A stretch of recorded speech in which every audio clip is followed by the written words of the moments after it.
Good morning everyone. देखिए, आज हम मेंसुरेशन और हाइट एंड डिस्टेंस है, मेंसुरेशन के कुछ क्वेश्चन बचे हुए हैं वो डिस्कस करेंगे और हाइट एंड डिस्टेंस टॉपिक जो है वो कंप्लीट करेंगे। और कल की क्लास मुझे पता है थोड़ी सी आप भी बोर हुए होंगे और मेरा भी हेल्थ इश्यू था। आज 50% थोड़ा रिलैक्स है। होप कि आज अपनी क्लास का समापन अच्छे से होगा, टेंशन मत लो आप। और कल जो क्वेश्चन रह गए वो भी आपसे डिस्कस किए जाएंगे, ठीक है। तो 2 दिन हेल्थ इश्यूज होने के कारण थोड़ा सा इसके लिए सॉरी, आपकी क्लास में अगर कोई व्यवधान पहुंचा हो तो। आज हम आगे कंटिन्यू करेंगे अपने चैप्टर को। तो पहले तो ऐसा करते हैं, कुछ क्वेश्चंस मैं आपके लिए लेके आया हूँ, क्योंकि हाइट एंड डिस्टेंस जो क्वेश्चन है, जो चैप्टर है, वो सिर्फ मेन ट्रिगोनोमेट्री की जो लास्ट प्रॉपर्टीज होती है ना, राइट एंगल ट्राइंगल, उसमें परपेंडिकुलर, बेस और हाइपोटेनियस, उन्हीं से रिलेटेड है। तो उनके क्वेश्चंस भी मैं लेके आया हूँ और मैक्सिमम कोशिश रहेगी कि आज अपन को क्वेश्चन लिखने ना पड़े। तो जो क्वेश्चन आपके 2010 से लेके 2020 के बीच में जितने भी आपके एग्जाम हुए हैं, उनके सबके इंडिविजुअल क्वेश्चंस के मैं स्क्रीनशॉट लेके आया हूँ, जिनको हम यहाँ डिस्कस करने वाले हैं। पर उससे पहले जो 2 क्वेश्चन अपनी प्रीवियस क्लास के रहे हैं उनको हम डिस्कस कर लेते हैं, ठीक है। तो एक क्वेश्चन तो पिछली क्लास में जो अपना था वैसा एक क्वेश्चन अभी आया हुआ भी अपने, पहले मैं बता देता हूँ। मैंने कहा था वक्र पृष्ठ का क्षेत्रफल जो है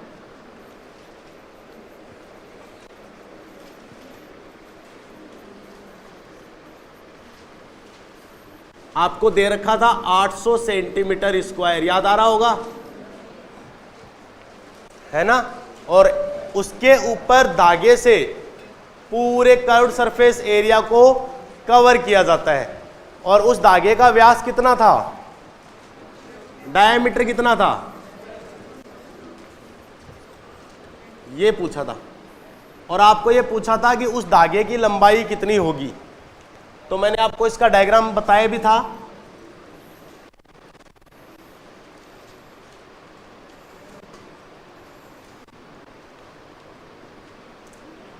मैंने कहा था कि यहां पे गैप नहीं है दोनों धागों के बीच में, हालांकि ये लाइनें एक दूसरे से टच हो रही है। मैं इसको फ्री हैंड बना रहा हूं तो आपको थोड़ा स्पेस दिख रहा होगा, पर ये लाइनें आपस में टच हो रही हैं।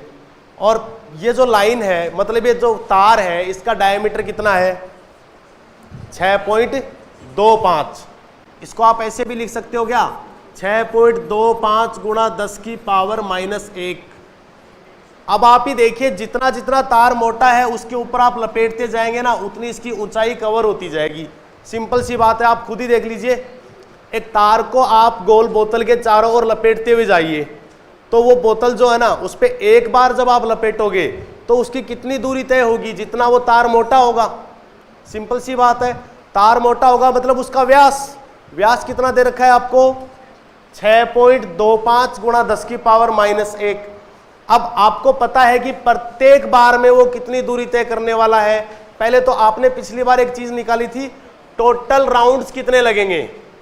तो आपको याद हो, टोटल राउंड निकालने के लिए आपने क्या किया था, n = h/, कितनी दूरी प्रत्येक बार में तय हो रही है। वहां पे 12 मीटर की हो रही थी ना पिछले वाले क्वेश्चन में, तो आपने क्या किया था, टोटल हाइट में 12 का भाग दिया था, जो 23 आए थे, शायद 276 में दिया था, 23 का भाग दिया था। तो आपके पास वो आ गई थी टोटल संख्या। यहां पे क्या है, आपके पास 6.25 × 10⁻⁻1 इतनी डिस्टेंस पे टोटल हाइट कवर हो रही है। जैसे मान लीजिए कि 20 सेंटीमीटर हाइट है और तार की चौड़ाई जो तार है ना, उसका व्यास 2 सेंटीमीटर का है। तो आपको पता है ना कितने फेरे लगेंगे, 10। भाई 20 सेंटीमीटर हाइट है, हर बार तार 2-2 सेंटीमीटर की दूरी कवर कर रहा है, तो टोटल कितने राउंड्स लगेंगे, 10। यहां आपको हाइट पता नहीं है, हाइट नहीं पता है, राउंड्स आप निकाल रहे हैं, और अपॉन में 6.25 × 10⁻⁻1 जो तार की मोटाई है उसका आप भाग देंगे तो नंबर ऑफ राउंड्स आ जाएंगे क्या। अब एक बात बताओ, एक बार में वो तार कितनी दूरी तय कर रहा है, 2πr, ठीक है। और ऐसे कितने राउंड लगाऊंगा कि वो तार पूरा उस सिलेंडर को ढक लेगा, n, तो 2πr × n होगा क्या, ये टोटल उसको कवर कर लेगा। भाई एक बार में तार है बोतल के चारों ओर, अगर आप तार लपेट रहे हो तो एक बार में वो अपनी परिधि के बराबर दूरी तय कर रहा है, पेरीमीटर के बराबर। जिसको हम सर्कमफेरेंस भी बोलते हैं। तो ऐसे एन राउंड के साथ कितनी करेगा, 2 पाई आर इंटू एन। अब आपको पता है एन का मान कितना होगा, तो 2 पाई आर इंटू एन की जगह क्या रख देंगे, एच अपॉन 6.25 इंटू 10⁻⁻1। ठीक है, अब ये बताइए 2 पाई आर एच जो है ये क्या होता है, आपको ध्यान हो तो 2 पाई आर एच क्या होता है, इसका वक्र पृष्ठ का क्षेत्रफल। तो आप इसको लिख सकते हो सी एस ए और अपॉन, अब सी एस से कितना दे रखा है 800 बट्टा 6.25 गुणा 10⁻⁻1 है, उसको ऊपर ले जाऊं क्या, तो ऊपर 10 चला जाएगा, 10⁻1 या 10 बोल सकते हो आप इसको। अब जैसे ही आपने इस दशमलव को हटाओगे, यानी कि आप इस दशमलव को हटाने के लिए ऊपर नीचे 100 से गुणा कर दो, कर दिया। अब सिंप्लीफाई कीजिए, ये दशमलव अब नहीं रहा भाई, ठीक है। अब देखो ये 100 जो है ये इस दशमलव को ले जाएगा, 25 25 625, 25 चौक 100। अब 5 5 25, 5 दूनी 10, तो और भी कट रहे हैं क्या, 160, तो 16 दूनी 32 चौक 128, 1280 सेंटीमीटर। लेकिन हमें तार की लंबाई किस में पूछी है, मीटर में। तो आप क्या करेंगे, किसका भाग दे देंगे इसमें, 1280 सेंटीमीटर में। 1280 सेंटीमीटर में 100 का भाग दे दीजिए, 12.8 मीटर होगा। आपके एक और सेम टू सेम क्वेश्चन और आया हुआ है, वो मैं बता दूंगा कौन सा है, अभी आप इसको उतार लीजिए। डेटा चेंज था बस, नहीं समझ में आया दोबारा समझा देते हैं, समझाएं। देखो ध्यान से देखें सारे, एक इसी को ही मान लेते हैं अपन सिलेंडर, सिलेंड्रिकल सरफेस ही है इसकी, इसके चारों ओर मैं तार लपेटूंगा। और देखो जंजीर टाइप नहीं होती क्या, जो पेन को पूरा कवर करके रखती है, आप पेन लेके आते हैं उस पर जंजीर लगी हुई होती है और वो उस पेन को पूरा कवर करती है। मान लो कि वो जंजीर मैं उस पूरे रिफिल को ही कवर करवा दूं, सही बात है क्या, और उस जंजीर की कोई ना कोई मोटाई होती है। अब आपको ये पता चल जाएगी वो जंजीर की मोटाई 6.25 गुणा 10⁻⁻1 मीटर है, तो आप क्या, सेंटीमीटर है, तो आप क्या कहेंगे, सर एक राउंड लगाते ही 6.25 कवर हो गया क्या। फिर आप एक और राउंड लगाएंगे तो 6.25 प्लस 6.25, 2 बार कवर हो गया। ऐसे ही 3 राउंड में एक बार और 6.25। अब मुझे नहीं पता वो राउंड कितने लगाऊंगा, लेकिन मुझे इतना आइडिया कि वो मान लो n राउंड लगाने वाला हूं, और n राउंड लगाने पर ये टोटल पेन पूरा चारों ओर तार से ढक जाएगा, सही बात है ना।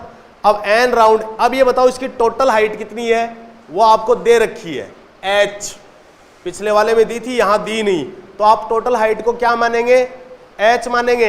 और h में अगर मैं जितनी जितनी दूरी वो कवर कर रही है उसका भाग दे दूंगा, तो इसके कितने राउंड लगे वो पता चल जाएगा क्या। तो h में किसका भाग देंगे आप, जितनी इसकी मोटाई है। भाई ये आप सोच के देखो ना यार, कि अगर ये 25 है टोटल लंबाई, और ये एक बार में 5 कवर कर रहा है, दोबारा 5 कवर कर रहा है, 3 बार 5, ऐसे कितने राउंड लगेंगे, 5 राउंड लगेंगे, तभी तो 25 कवर होगा। तो वैसे ही यहां पे h में आप भाग दे दीजिए किसका, कहां लिखा था मैंने, ये रहा, तो n आ जाएगा राउंड, नंबर ऑफ राउंड्स। अब आप बताओ एक बार में टोटल दूरी वो परिधि के बराबर तय करेगा, जो कितनी होगी उसकी 2 पाई आर, तो n राउंड में कितना करेगा 2 पाई आर इंटू एन, वही उसका वक्र पृष्ठ का क्षेत्रफल होगा। n की जगह आप वो वैल्यू रख दो, तो n की जगह ये वैल्यू रखते ही h अपॉन ये आ जाएगा। अब ये 2 पाई आर एच बेलन का वक्र पृष्ठ का फॉर्मूला होता है क्या, तो आप 2 पाई आर एच को एक साइड में ले लीजिए और इसकी जगह क्या रख सकते हैं, 2 पाई आर एच क्या होता है, और अपॉन में जो बच गया वो ऐसे कैसे आ गया, ये रहा। अब इसको सिंप्लीफाई किया है, आंसर 1280 सेंटीमीटर आया है, लेकिन मैंने जो आपको ऑप्शंस दिए थे ना उसमें 12.8 था मीटर, तो इस प्रकार से होगा। समझ में आया, ठीक, आगे बढ़े। हाँ बोलिए। ये वाला देखो, मैंने CS से जो आपको दे रखा है, कितना दे रखा है, वो रहा 800, ये रख दिया। अब 800 में मैंने भाग दिया है किसका, 6.25 गुणा 10 की पावर -1।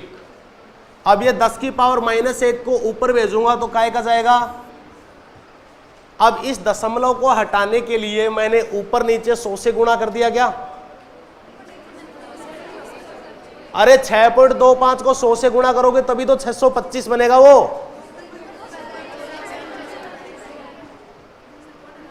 हाँ तो वो भी एक ही बात होती है। अरे मेरी बात सुनो, अगर आप इसको एग्जैक्टली मेंशन करोगे, चलो आप ये कहना चाह रहे हैं सर पॉइंट हटा देंगे ऊपर $00 लगा देंगे, यही कहना चाह रहे हैं क्या आप, तो मैंने वही तो किया है भाई। ये 100 इस 6.25 से गुणा होते ही पॉइंट नहीं हट जाएगा क्या, तो ये तो 625 है। मतलब थोड़ा सा चेंज किया तो कंफ्यूज हो रहे हो। चलो ठीक है, पॉइंट हटा दो, ये हटा रहे हैं, पॉइंट हटा दूं और गुणा क्या कर दूं यहां पे। अब ये 625 है क्या, तो ये 625 है, तो मैंने इस 625 को लिखने के लिए साथ में क्या गुणा किया, 6.25 को 100 से किया। ये किसी के समझ में नहीं आ रही बात, अरे नहीं आ रही उनको बता दूं एक बार, कंफ्यूज नहीं जाना। आज मैं लास्ट क्लास में नेगेटिविटी लेके नहीं जाना चाहता। देखो इधर मान लो 15 में आपको भाग देना है 0.5 का, तो अधिकांश बच्चे तो ये कह रहे हैं कि 15 गुणा 10 कर देंगे ऊपर और नीचे पॉइंट हटा देंगे, यही कहना चाह रहे हैं। और मैं इसको ऐसे कह रहा हूं कि उसको ऊपर भी 10 से गुणा कर दिया, नीचे भी 10 से गुणा कर दिया, तो ये पॉइंट नहीं हट गया क्या, देखो आके 0.5 10 से गुणा होते ही क्या बनेगा, हाँ जी बता दिया। 0.5 को 10 से गुणा करते ही 5 बन गया, ऊपर 10 आ गया, ठीक है ना। चलो आगे बढ़ते हैं। अब देखो अच्छे अच्छे क्वेश्चन लेके आए हैं आपके लिए।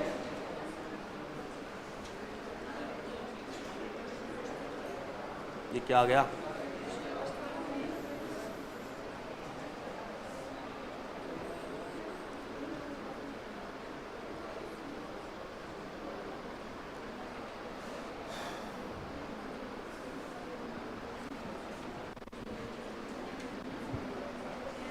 क्वेश्चन देखिए भाई, समझ में आ रहा है क्या, क्या क्वेश्चन है। आज सारे क्वेश्चन करवा रहा हूं मैं जो रह गए हैं अपने, कम से कम लिखने का टाइम बचेगा। अब आप दिख रहा है क्या सबको, थोड़ा और जूम करें, अब दिख रहा है, देखिए यह आपके एग्जाम में आया हुआ है। प्रश्न क्या है, सारी चीजें माइंड में रहनी चाहिए, ज्योमेट्री भी, मेंसुरेशन भी, सारी चीजें। एक त्रिभुज है जिसकी 2 माध्यिकाएं परस्पर लंबवत हैं और कह रहा है दोनों भुजाओं की लंबाइयां A और B है, ठीक है। आपसे पूछा है बताइए तीसरी भुजा की लंबाई क्या है।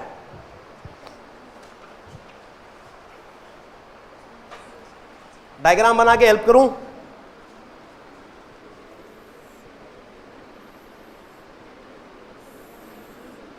ये लीजिए देखिए, अब ये A है, ये B है और ये C है, ये माध्यिका है भाई। अच्छा माध्यिकाएं परस्पर लंबवत है,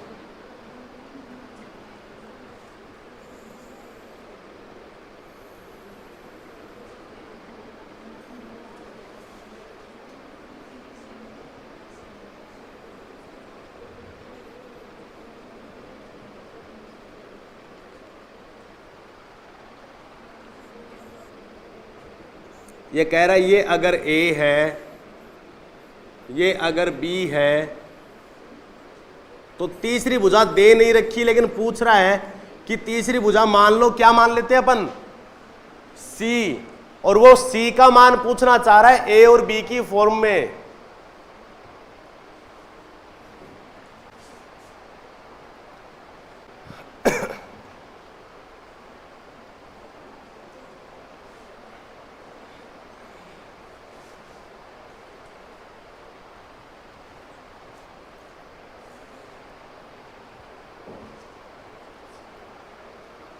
बताइए कैसे करेंगे।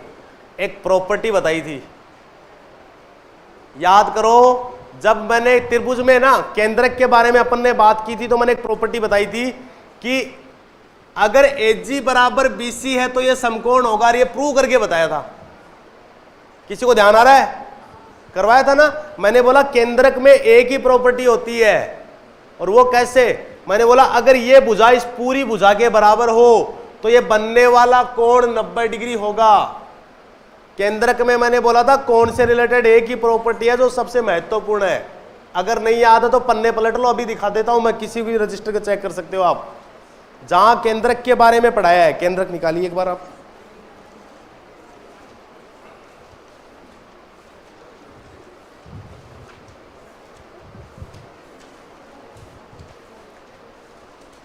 ये देखो लिखवा रखा है कोण BGC बराबर 90 डिग्री। याद आ गई बात? इसका मतलब क्या है कि ये जो BC है ये किसके बराबर है? इसका मतलब AG बराबर क्या है? एक इंफॉर्मेशन मिल गई अगर किसी को ये चीज याद है तब तो। अब ये चीजें याद होनी जरूरी है कि अगर यहां 90 डिग्री बन रहा है, एक बार मैं थोड़ा सा आपको ध्यान दिलाता हूं, कई भूल गए होंगे। मैंने ऐसे कहा था कि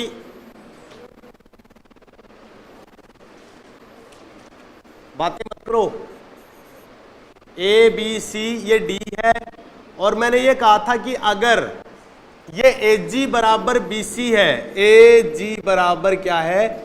BC है, तो बताइए कोण BGC का मान क्या होगा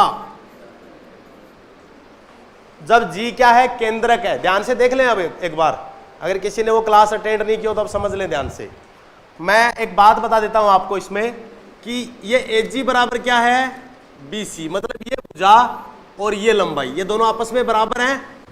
तो आप बताओ अगर मैं इसको 2 मानूं सपोज करो, तो ये भी कितनी है?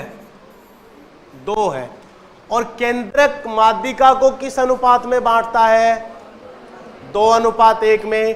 तो अगर ये टोटल 2 है तो ये कितनी है? 1 है क्या? अब आपको पता है कि AD क्या है? माध्यिका है। भाई केंद्रक क्या होता है? माध्यिकाओं का प्रतिच्छेद बिंदु, यानी कोई भी शीर्ष से खींची जाने वाली रेखा अगर केंद्रक से होके गुजरती है तो वो त्रिभुज की जरूर माध्यिका होगी। ठीक है, तो इसका मतलब ये AD क्या है? माध्यिका। तो 2:1 में बांटता है, मतलब ये 2 है तो ये 1 है, और माध्यिका भी इस भुजा को 2 बराबर भागों में बांटेगी। ये 1 है तो ये भी क्या हो गया? 1 हो गया। अब आप देखिए अगर ये समान भुजाएं हैं क्या इस त्रिभुज में? अगर मैं इसको अक्ष मानूं तो ये भी कितना होगा? क्योंकि समान भुजाओं के सामने के कोण समान होते हैं। अगर मैं इसको y मानूं तो ये भी कितना होगा? अब एक त्रिभुज दिख रहा है BGC, त्रिभुज BGC बराबर क्या होगा? देखो अक्ष ये ले लिया प्लस y, ठीक है, ये कितना? अक्ष प्लस y, और तीनों कोणों का योग। तो अक्ष 2 बार रिपीट हो रहा है, y 2 बार रिपीट हो रहा है, तो आप इसको क्या लिखेंगे? ट्वाइस ऑफ अक्ष प्लस y इक्वल टू, तो 2 से काट दीजिए इसको, अक्ष प्लस y कितना आ गया? अब इसका मतलब क्या है? मतलब ये है कि अगर ये माध्यिका का जो प्रतिच्छेद बिंदु है ये अगर इस भुजा के बराबर है तो यहां कोण कितना बनेगा? 90 डिग्री। और इसका विलोम भी सत्य है कि अगर यहां पे कोण 90 बन रहा है तो जरूर ये भुजा, ये माध्यिका का 2/3 हिस्सा इस पूरी भुजा के बराबर होगा। क्या ये बात भी सत्य है? दोनों एक दूसरे का पालन कर रही है। याद हो गई बात? तो अगले ने आपको सिर्फ कंफ्यूज करने के लिए दिया है। अगर किसी को ध्यान है तो कंफ्यूज होने की जरूरत है नहीं। यहां पे क्या हुआ?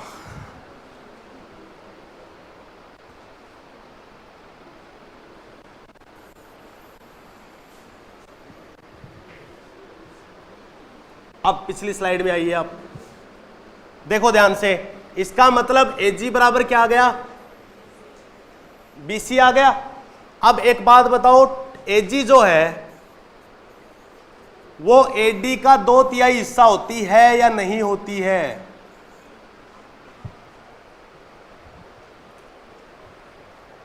भाई 2:1, तो टोटल हो गई 3, 3 में से AG हो गई 2/3, किसका? पूरी भुजा का। समझ में आ रही है बात? अब एक बात और याद करो आप लोग कि जो माध्यिका होती है, अगर किसी त्रिभुज की तीनों भुजाएं हैं आपके पास, तो आप माध्यिका की लंबाई ज्ञात कर सकते हो। याद आ रहा है कुछ? क्या करेंगे? इसको तो 2/3 लिख लो। अब माध्यिका किस पे डाल रहे हो? C पे। तो याद करो मैंने लिखाया था 2a² plus 2b² minus c² का अंडर रूट बट्टा में 2। ये माध्यिका की लंबाई का फॉर्मूला है, आपको सोल्व करवाया था।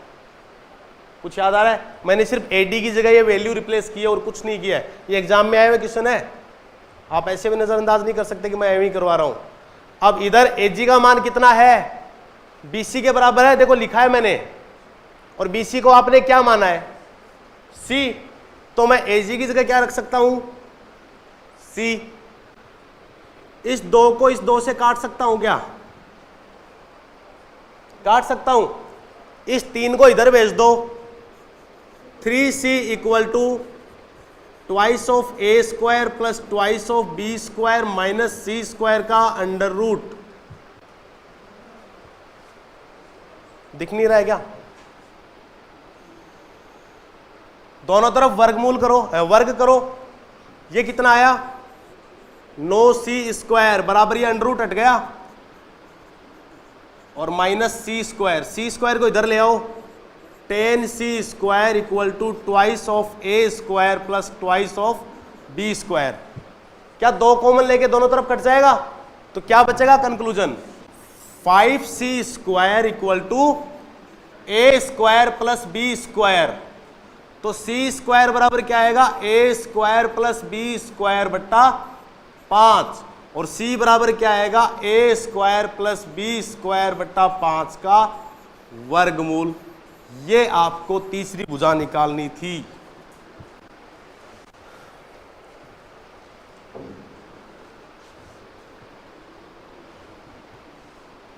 तो आपका कौन सा ऑप्शन सही है? तीसरा।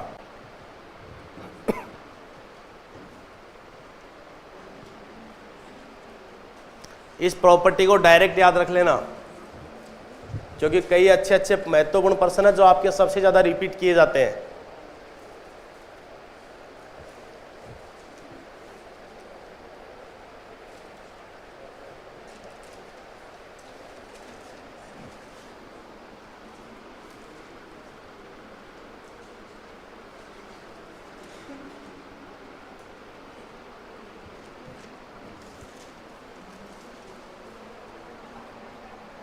बढ़े आगे? उतार लिया क्या सबने?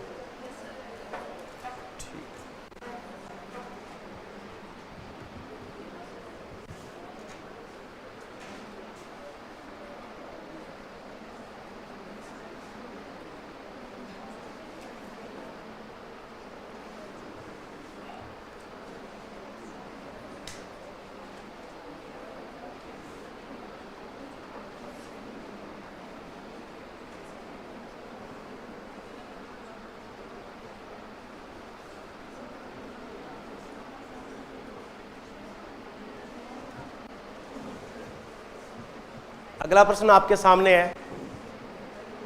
एक तिरप बातें मत करो यार, ये दोनों क्वेश्चन आपके एग्जाम में आए हुए हैं। पहले सबसे पहले आपको ऊपरी ऊपर वाला प्रश्न करना है। नहीं दिख रहा क्या?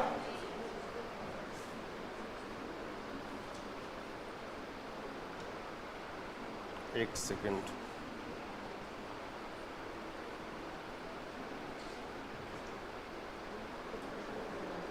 क्या हुआ? दोनों हाथों से? अच्छा, क्रिश फिल्म वाली फीलिंग आ रही है। अब तो दिख रहा है? देखो ध्यान से क्या दे रखा है। ऊपरी ऊपर वाला प्रश्न देखना है। एक त्रिभुज की 3 माध्यिकाओं की लंबाई दे रखी है 9 सेंटीमीटर, 12 सेंटीमीटर और 15 सेंटीमीटर। आपसे पूछा है त्रिभुज का क्षेत्रफल क्या होगा। एक त्रिभुज की 3 माध्यिकाएं हैं आपको जो दे रखी है।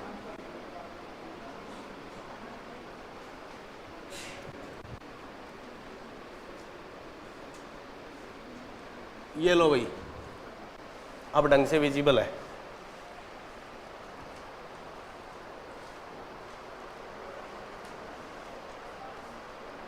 कुछ याद आ रहा है?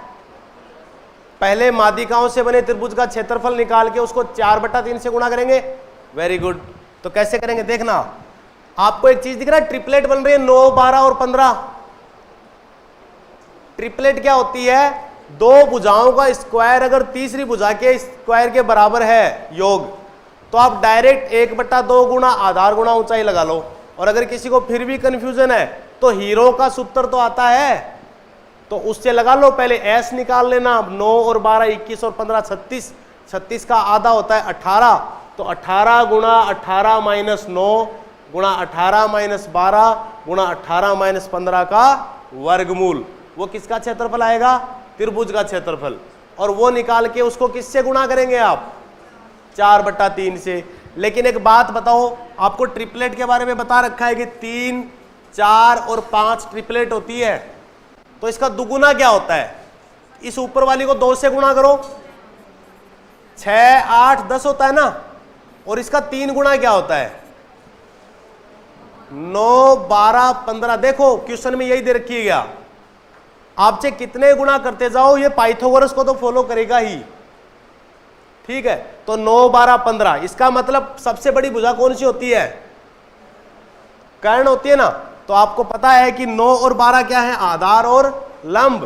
तो आप क्या कहेंगे? 1/2 गुणा 9 गुणा 12, काटिए, 54 आ गया क्या? अब इसको 4/3 से गुणा करो तो 18, और 18 को 4 से गुणा करो, 72 सेंटीमीटर स्क्वायर आ रहा है। वेरी गुड, 72 वर्ग सेंटीमीटर। अगला भी करोगे क्या? करो, कर दिया होगा कईयों ने, तो ये तो करवाया हुआ है यार। पढ़ाए हुए में से कोई क्वेश्चन बाहर नहीं है। देखो त्रिज्या 20 सेंटीमीटर दे रखी है, ठीक है भाई।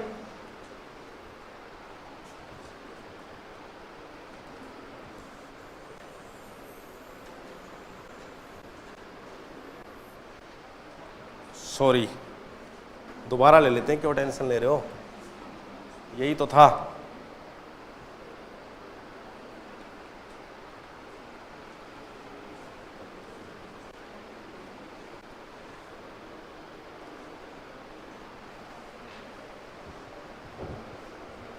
मैंने डिजिटल बोर्ड पे यहीं पे पढ़ाया है। देखो इधर कैसे करेंगे बताइए? वही क्वेश्चन है ना?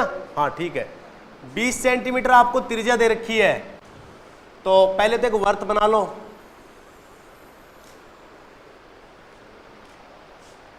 दो समांतर जीवाएं हैं। अब देखो डिपेंड करता है कि वो केंद्र के एक ही ओर है या दोनों तरफ, दोनों कंडीशन हो सकती है। तो पहले तो आप मान लो दोनों तरफ है, तो दोनों जीवाओं की लंबाई कितनी कितनी है? 24 और 32। तो मतलब इसको मान लो 32, तो ये 16 और ये 12 और ये 12, और ये क्या है? इनके केंद्रों के बीच की लंबवत दूरी, और ये इसका केंद्र है। तो इसको इससे मिलाओ और इसको इससे मिलाओ, तो आर कितनी हो गई है? इसकी दे रखी है आपको 20, और ये भी कितनी दे रखी है? 20। तो आप बताओ ये कितना आएगा? ये भी बताओ और ये भी बताओ। देखो 20 का स्क्वायर 400 होता है क्या? और 12 का स्क्वायर 144। तो आप इसको कैसे निकालेंगे?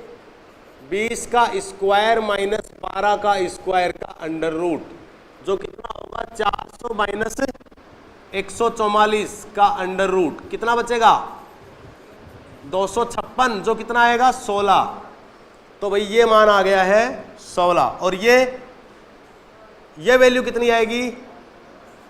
12। Very good. 20 का स्क्वायर माइनस 16 का स्क्वायर, तो 400 माइनस 256 ये बचेगा 144, जिसको आप कह सकते हो 12, तो ये कितना आ गया 12। अब देखो ये तो 16 और ये 12, टोटल योग कितना आ रहा है 28, तो एक में ही दिख रहा है। और मान लो ये दोनों एक ही तरफ होती, ये दोनों एक तरफ होती तो 16 और 12 का अंतर ही तो लिखते, जो कितना आता, तो 4 और 28 कौन सा ऑप्शन है आप देख लीजिए, सेकंड ऑप्शन है 28 सेंटीमीटर या 4 सेंटीमीटर। और इसको डायरेक्ट भी आप दिमाग में ले सकते हो, देखो कैसे, ये 20 है और ये ऊपर वाली जो दे रखी है आपको कितनी कितनी दे रखी है 24 और 32। अब मेरी बात सुनना, 24 और 32 के आधे आधे करो, 24 के आधे, 32 के आधे, और अब ये बताओ इनका दोनों का स्क्वायर जोड़ के वर्गमूल लेने पर त्रिज्या के बराबर आता है क्या? 12 का स्क्वायर 144, 16 का स्क्वायर 256, दोनों को जोड़ के अंडर रूट करते हैं तो वही आता है जो इसकी त्रिज्या है। इसका मतलब 12, 16 और 20 क्या है, एक ट्रिपलेट, ठीक है। तो 12 और 16 का योग और एक बार इन दोनों का अंतर कितना 4। ये डायरेक्ट भी आप कर सकते हैं, कभी भी अगर आपको ऐसी स्थिति दे रखी हो, जैसे सपोज करो यहां आपको 20 सेंटीमीटर इनके बीच की त्रिज्या दे रखी है, अगर आपको ये 6 सेंटीमीटर ये 8 सेंटीमीटर दे रखा हो और त्रिज्या आपको दे रखी हो 5 सेंटीमीटर, तो आप बताओ क्या क्या उत्तर आएंगे। मैं आपको संख्या चेंज करके बता रहा हूं कि यदि एक वृत्त की त्रिज्या 5 सेंटीमीटर है और उसकी जो माध्यिकाएं हैं, जीवाएं हैं, वो 6 और 8 हैं, तो आप 6 और 8 के आधे लिखो, कितने कितने होंगे, और 3 और 4 का जो स्क्वायर का अंडर रूट होता है वो 5 के बराबर होता है क्या, होता है। तो इसका मतलब क्या ये दोनों बातें मत करो, क्या दोनों जीवाओं के आधे का वर्ग का स्क्वायर जो है अंडर रूट होता है वो उस त्रिज्या को संतुष्ट कर रहा है? ऐसा जब भी करे ना तो दोनों को जोड़ देना एक बार और एक बार घटा देना। जोड़ेंगे कब? जब दोनों केंद्र के विपरीत स्थित हो, तो बीच की दूरी ज्यादा ही होगी, कितनी 7, और जब दोनों केंद्र के एक ही तरफ स्थित हो तो क्या होगी 4 और 3 का अंतर 1। ये भी याद रखना। चलो ये तो बढ़िया है, एक और पूछते हैं आपसे। आपके पास त्रिज्या दे रखी है 13, दे रखा है 10 और ये दे रखा है 24।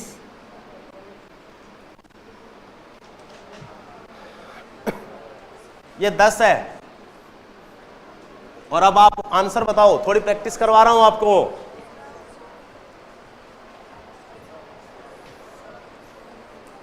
तो देखो इसका आधा, क्योंकि जीवाएं है ना वो समद्विभाजित होती है, तो 24 और 10 को आधा आधा करो।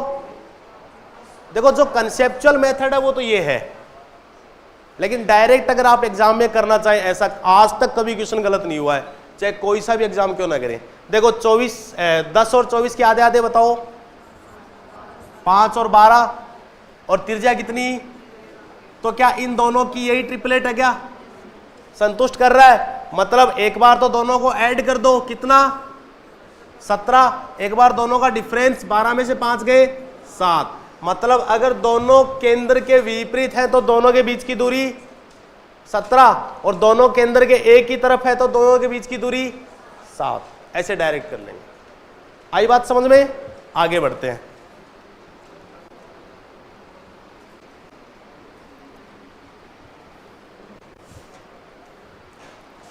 ये हो गया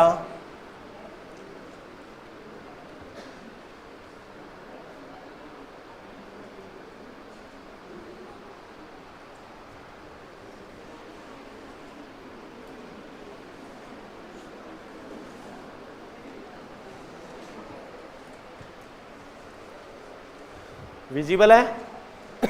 दिए गए चित्र में PQ BC के समानांतर है, थेल्स पर में याद आ रहा हो तो बस, तो फिर तो हो गया यार।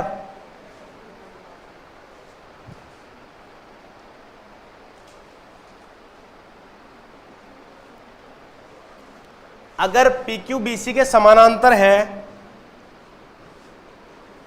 तो ये कोण और ये कोण बराबर होगा क्या,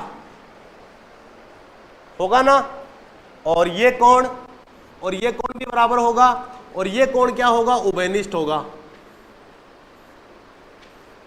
मतलब संगत भुजाओं का अनुपात क्या होगा, बराबर होगा।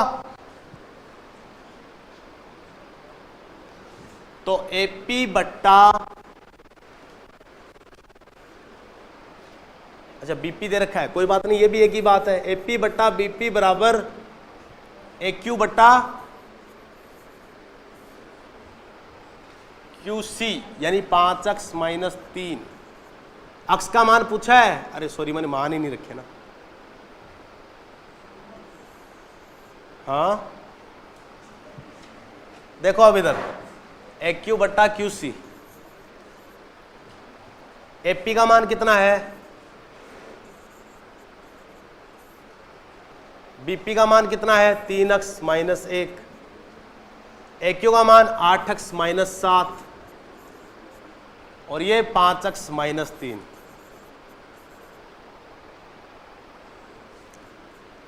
कर दो। एक क्वाड्रेटिक इक्वेशन जरूर मिलेगी आपको यहां पे जो सोल्व करनी है।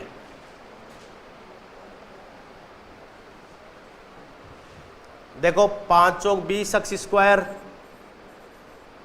ठीक है, 20x स्क्वायर माइनस का 15 और माइनस का 12, माइनस का 27x और प्लस 9, यही आएगा क्या इधर तो। और इधर 8 दिए 24x स्क्वायर, माइनस का 21 और माइनस का 8 यानी माइनस का 29x, और माइनस किस गया प्लस 7। तो 24x स्क्वायर में से 20x स्क्वायर जाएंगे तो बचेंगे 4x स्क्वायर, माइनस ये माइनस के 29 है, प्लस का 27 तो बचेगा माइनस का 2x, 7 में से 9 जाएंगे तो माइनस का 2 बराबर 0। तो 2x square minus x minus 1 बराबर 0। कितना आ रहा है, आप रख के देख लो। एक का मान, एक रखने पे 0 आता है, वैसे डायरेक्ट भी रख के देख सकते हो अगर कोई क्वाड्रेटिक इक्वेशन सॉल्व नहीं करना चाहे तो। x का मान 1 रखो इस इक्वेशन में, 1 रखते ही 0 बराबर 0 हो रहा है, मतलब एक ही आपका आंसर है। और अगर फिर भी किसी को डाउट है तो देखो 2x square minus x minus 1 बराबर 0, गुणा करने पर तो आना चाहिए -2 और जोड़ने पर आना चाहिए -1। ऐसी दो संख्याओं का कॉम्बिनेशन बताइए। तो -2 और प्लस का 1, क्यों, तो इसको आप ऐसे लिख सकते हो -2x square minus 2x plus x minus 1 बराबर 0। तो इधर क्या कॉमन लेंगे, 2x, तो x माइनस 1 बचेगा, प्लस 1 तो इधर भी x माइनस 1 बचेगा बराबर 0। तो देखो x बराबर तो 1 आ गया, और 1x बराबर माइनस का 1/2 आ रहा है। नेगेटिव वैल्यू पॉसिबल है नहीं, दे रखी नहीं है भाई, पॉसिबल तो है पर क्या नेगेटिव रखने पर भुजा की लंबाई भी ऋणात्मक आती है, और कभी लंबाई ऋणात्मक हो सकती है क्या, नहीं हो सकती। तो ये तो हो नहीं सकता। आपका आंसर क्या होगा, x बराबर 1, इसलिए आपका आंसर होगा x बराबर 1, चौथा ऑप्शन होगा। देख लो ये कौन सा है, थेल्स परमेगा। कोई छूट जाए प्रश्न तो आज सारे कवर हो रहे हैं।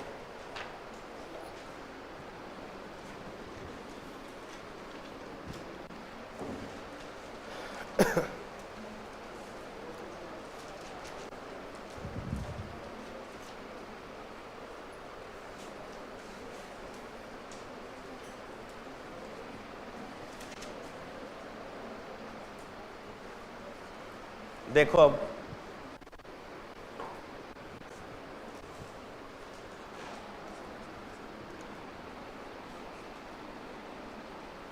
हाँ भाई, ये क्वेश्चन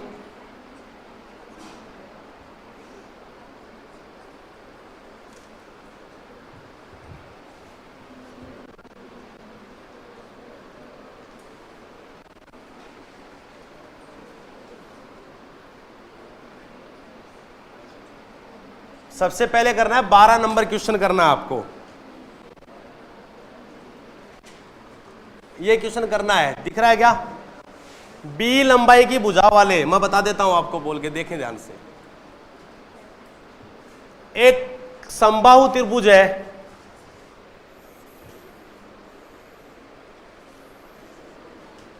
यह कह रहा है बी लंबाई की भुजाओं वाले एक समबाहु त्रिभुज को उसके शीर्ष के सामने वाली भुजा के समानांतर घुमाया जाता है। मतलब शीर्ष के सामने वाली भुजा के समानांतर घुमाया जाता है, करवा दिया था। शीर्ष के परितः घुमाया जाता है। पिछली बार वाले में क्या था, सामने वाली भुजा के परितः घुमा रहे थे आप, शीर्ष के परितः। अच्छा, सामने वाली भुजा के समांतर घुमाया, ये तो करवा दिया। कितना आंसर आया था इसका, करवा दिया था ना? ठीक है, फिर तो छोड़ो, फिर आगे बढ़ते हैं।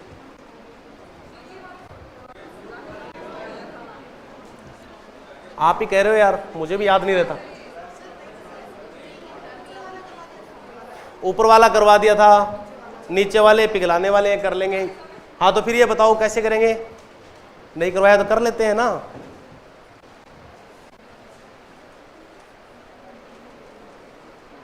भाई हाँ, सही कह रहे हो।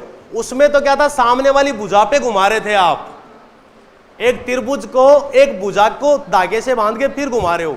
यहां तो कह रहा है कि समांतर तो इसके घुमाना है, मतलब ऐसे, लेकिन बांधना कहां पे? शीर्ष के, शीर्ष के परितः। परितः मतलब चारों ओर, शीर्ष के चारों ओर घुमाना आपको। अब की बार अलग है क्वेश्चन। पिछली बार वाले में शायद पाई बी क्यूब बटा 3 या 4 ऐसे कुछ था, है ना? इसमें देखते हैं क्या आएगा भाई। अच्छा प्रश्न है।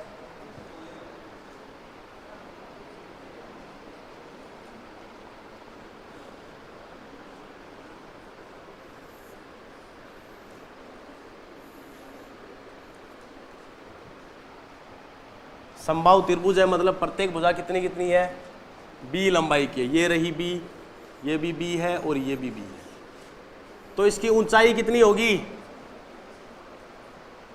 √3/2b, याद रखना, ठीक है? और कैसे होती है? माध्यिका निकाल लो यार, समबाहु त्रिभुज में ऊंचाई भी तो माध्यिका ही होती है, ठीक है? तो ये कितनी होगी? √3/2b। ये डायग्राम थोड़ा सही से नहीं बनाया, इसको एकदम समबाहु बनाते हैं, अब सही है। तो ये रही ऊंचाई। अगर ये b है, ये भी b है, तो ये कितना होगा?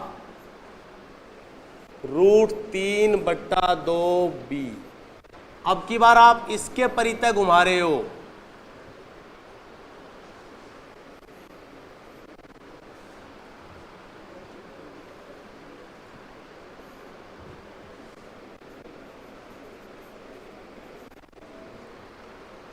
अब की बार आपने इसके बांध रखा है, एक त्रिभुज टाइप गत्ता बना रखा है और उसको गोल गोल घुमा रहे हो। तो देखो, जब आप इसके परितः घुमाते थे तब तो 2 शंकु बनते थे, जब आप भुजा के परितः घुमाते थे ना तब 2 शंकु बनते थे, याद करो। जिसमें त्रिज्या क्या होती थी? ये त्रिज्या होती थी, और ये क्या होती थी? ऊंचाई b/2, और ये भी कितनी? b/2। तो आप वहां पे क्या कर रहे थे? वहां पे आप क्या करते थे? इसको त्रिज्या मान लिया, इसको ऊंचाई मान लिया। तो एक शंकु का आयतन क्या होता है आप बताओ? 1/3 πr²h। तो 1/3 पाई का मान कितना? √3/2b। और नहीं, सॉरी, त्रिज्या का, है ना?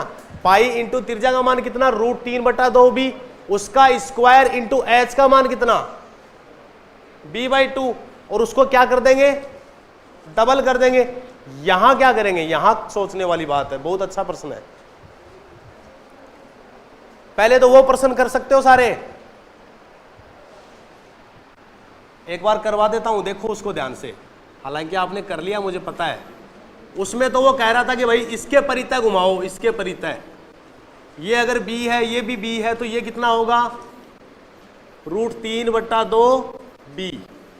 अब आप इसको जब गोल गोल घुमाओगे ना तो क्या बनेगा? एक, आपको ध्यान हो तो, ये भी शंकु बनेगा और ये भी शंकु बनेगा। और फिर आपने क्या किया था? ये जो दूरी है ना, ये कितनी है? b/2, और ये त्रिज्या कितनी है? √3/2b क्या होती है? इसकी त्रिज्या। तो आप क्या करेंगे?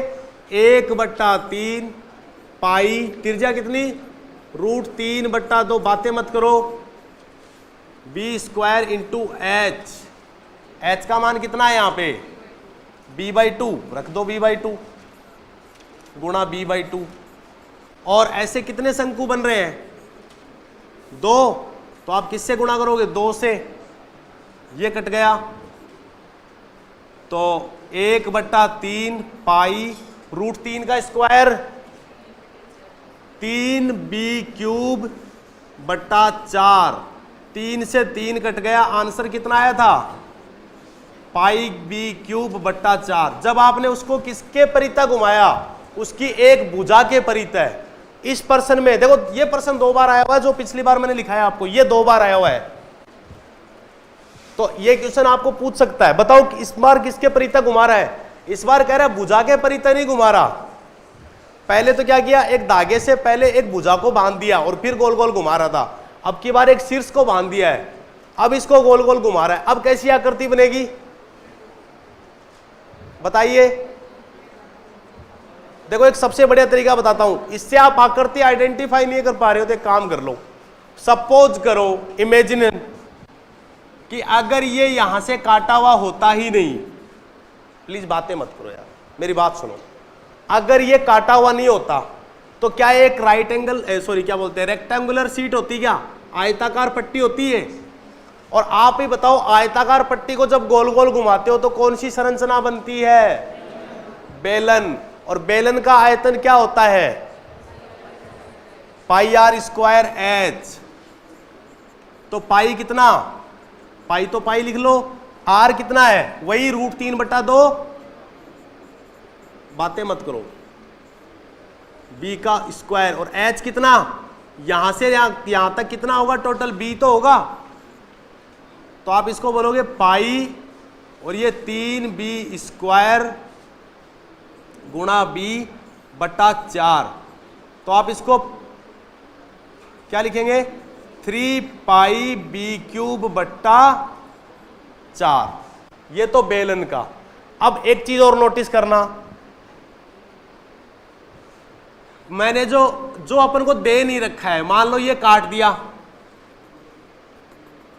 अब आप जब इसको घुमाओगे, इसको भूल जाओ, जो दे रखा है जिसका पूछा है ना उसको भूल जाओ एक बार। अब पूरे बेलन का आयतन आपने निकाल लिया क्या, उसमें से अगर इनको घुमाने पर जो आयतन बनता है उसको हटा दूंगा तो वही बचेगा जो पूछा है। सोच के देखिए भाई, आपने पूरे बेलन को घुमाया तब तो क्या पूरे एक पट्टी को घुमाया तब क्या बना, बेलन बना, उसका आयतन क्या आया, πr²h। आप है ना एक काम करना, अपनी कॉपी को एक धागे से बांध के गोल गोल घुमाना, क्या बनेगा उसका, बेलन। बेलन बनेगा तो उससे क्या, πr²h से आप उसका आयतन निकाल लेंगे। अब ये कह रहा है कि मुझे इसका नहीं, पहले ये बताओ ये और ये, इनको जब आप गोल गोल घुमाओगे, ये पोर्शन है ही नहीं जिसपे मैंने हाथ लगा रखा है, ये पोर्शन है ही नहीं, आप तो इनको मान के चलो। तो इसके लिए इसकी ऊंचाई जो होगी वो √3/2b होगी, क्या त्रिज्या वही होगी। और ये कितने शंकु बनेंगे, तो एक काम करता हूं, 2 शंकु का आयतन निकाल लेता हूं। तो 2 शंकु का आयतन कितना होता है, 2 गुणा 1/3 πr²h, 2 गुणा 1/3। देखो पाई का मान पाई √3/2 b², h का मान b/2। ये 2 से 2 सिंप्लीफाई हो गया और ये 3 या √3 से सिंप्लीफाई हो जाएगा, तो आपके पास बचेगा क्या, πb³ वही बचेगा जो मैंने आगे वाली स्लाइड में निकाल के बताया आपको, πb³/4। अब टोटल आयतन कितना बेलन के कारण से, 3πb³/4। उसमें से आप कौन सा घटाओगे, -πb³/4। कितना बच रहा है, 2πb³/4। इसको काट दो, इससे आंसर क्या आएगा, πb³/2।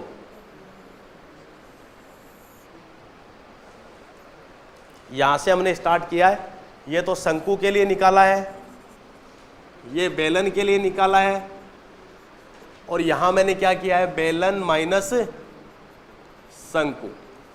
तो आप पूरे सिलेंडर में से इन दोनों के आयतन को घटाओगे तो फिर इसी का आयतन ही तो बचेगा, और यही आपसे पूछा है। कौन सा ऑप्शन करेक्ट है बताइए जरा। पाई बी क्यूब बट्टा 2 सेकंड आंसर है आपका करेक्ट है। ये वाला प्रश्न 2 बार एग्जाम में पूछा हुआ है, तो मेरी बात सुनो ध्यान से। याद रखने के कुछ परिणाम भी होते हैं जो आप डायरेक्ट भी एग्जाम में याद रख सकते हैं। ध्यान से देखें, उस टाइम दिमाग में अटैक नहीं करती, कुछ चीजें पता होनी चाहिए। जैसे अभी एजी बराबर बीसी का काम आया था। अब मेरी बात सुनो, अगर एक समबाहु त्रिभुज है, समबाहु त्रिभुज को अगर उसकी किसी एक भुजा के अनुदिश गोल गोल घुमाया जाता है तो उससे बनने वाली आकृति का आयतन क्या होगा? बोलो, आपकी आवाज आपकी उपस्थिति दर्शाएगी। पाई बी क्यूब बट्टा 4।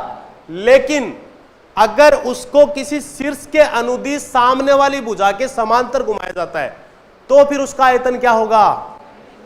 पाई बी क्यूब बट्टा 2। कहने का मतलब अगर आप भुजा के समांतर घुमा रहे हो तब तो होगा पाई बी क्यूब बट्टा 4, और अगर आप शीर्ष के सापेक्ष घुमा रहे हो तो उसका दुगुना, क्योंकि देखो पाई बी क्यूब बट्टा 4 का दुगुना पाई बी क्यूब बट्टा 2 ही तो होता है।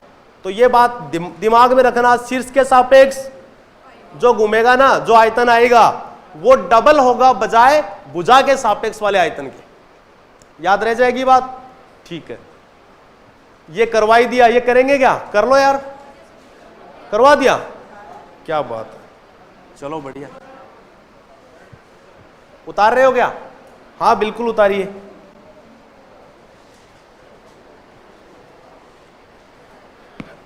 आज ये क्वेश्चन लिखने वाला टाइम बच रहा है।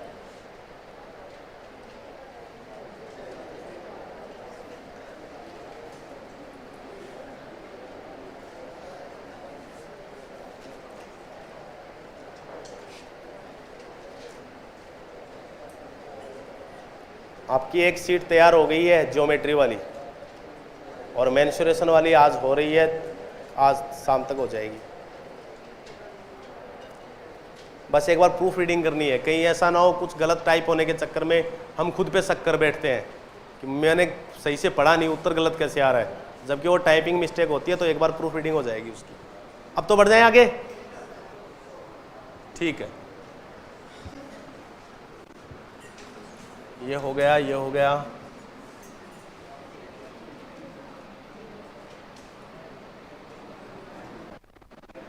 ये देखो एक बार और भी आया हुआ है, इसको छोड़ते हैं अपन। हाँ भाई, ये क्वेश्चन हमने छोड़ा था, अभी करवा दो या थोड़ी देर में करवाए? कल जो होमवर्क दिया था कर लेंगे, अभी रुको, थोड़ी देर रुको बस। अरे क्वेश्चन एक ही नहीं छोड़ने वाले।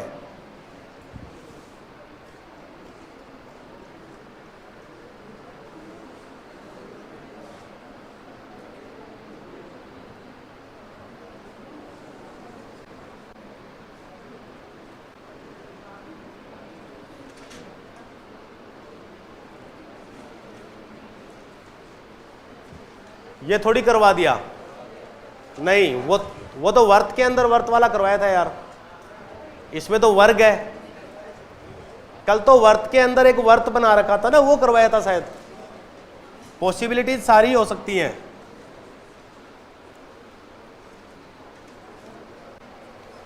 आपको दे रखा है OA 20, ये दे रखी है 20, तो फिर ये भी कितनी होगी? आपसे पूछा है छायांकित क्षेत्र का वर्ग सेंटीमीटर में क्षेत्रफल क्या होगा। आपको डायग्राम दे रखा है और आपसे पूछा है कि छायांकित क्षेत्र का वर्ग सेंटीमीटर में क्षेत्रफल ज्ञात करो। कैसे करेंगे? देखो मैं इसको इससे मिला रहा हूं भाई। क्या ये वर्त जो ये क्वार्टर है क्या? वर्त का 1/4 हिस्सा है क्या? अब 1/4 हिस्सा है तो क्या ये एक त्रिज्या होगी इसकी? कितना होगा ये? वर्ग का विकर्ण वर्त की त्रिज्या होगी या नहीं होगी? वर्ग का विकर्ण, मेरी बात सुनो, जब मैं कुछ बोलूं तो बोर्ड पे डायग्राम को देखा करो यार। देखो, वर्ग का विकर्ण वर्त की त्रिज्या होगी या नहीं? और वर्ग का विकर्ण निकालने का फॉर्मूला क्या है? √2a, a का मान कितना दे रखा है 20, तो ये कितना हो गया 20√2। तो अब तो हो गया यार, आपको क्या पूछा है छायांकित भाग का क्षेत्रफल, तो आप पहले तो वर्त के 1/4 भाग का क्षेत्रफल निकालिए, तो 1/4 पाई r स्क्वायर, बताइए कितना होगा 1/4 पाई r का मान 20√2 का होल स्क्वायर, तो इसको लिखिए 1/4 पाई 20 का स्क्वायर 400 और गुणा 2,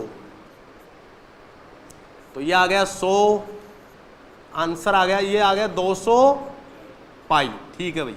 अब वर्ग का क्षेत्रफल अगर मैं वर्त के चौथे हिस्से के क्षेत्रफल में से घटा दूं तो छायांकित भाग का ही क्षेत्रफल बचेगा भाई। इस पूरे में से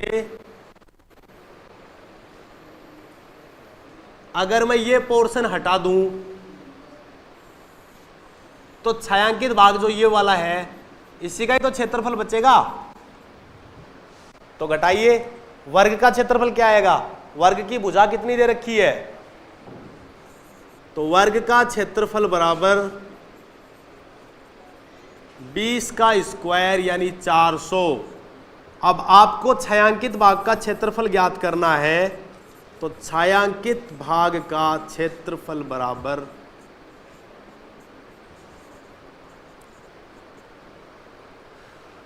200 पाई, पाई को 22/7 रख दूं क्या, और -400, एलसीएम आ रहा है 7, तो 22 दूनी 4400, तो ये आ गया, और -7 चौक 2800, 4400 में से 2800 गए तो 1600/7, तो 7 किसका किसका हर आ रहा है यार, अच्छा पहला और दूसरा चौथा कोई सा भी हो सकता है, घटाते हैं। 7 दूनी 14, बच गए 2, वापिस 7 दूनी 14, बच गए 6, 7 8 56, 228 सही 4/7, ये आंसर है। चौथा आपका ऑप्शन होगा करेक्ट आंसर, 228 सही 4/7।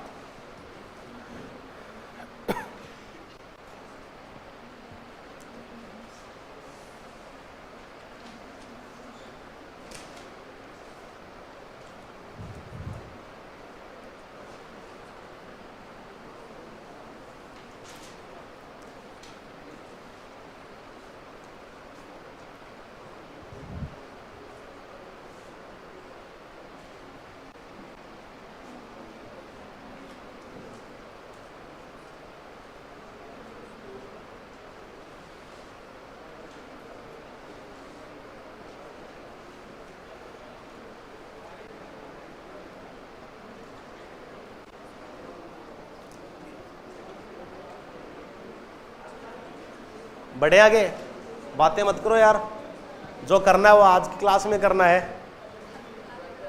कल तो नया बैच स्टार्ट हो रहा, बताया ना। बढ़े आगे,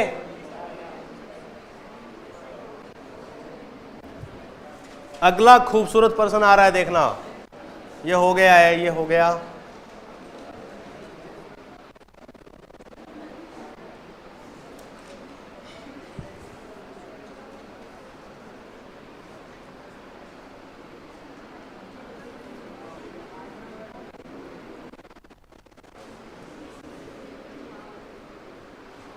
पढ़ो सारे।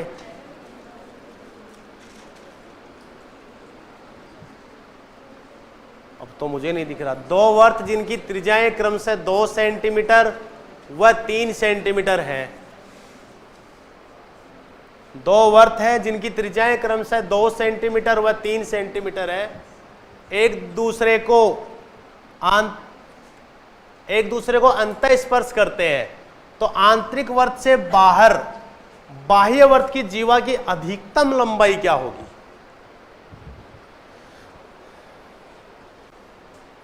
अच्छा प्रश्न है।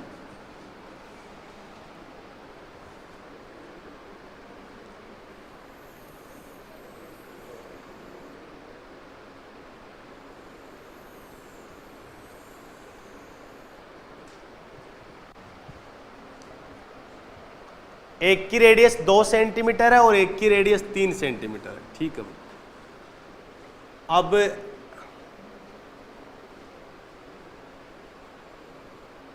ये ऐसे कहना चाह रहा है क्या कि इसकी अधिकतम लंबाई कितनी होगी?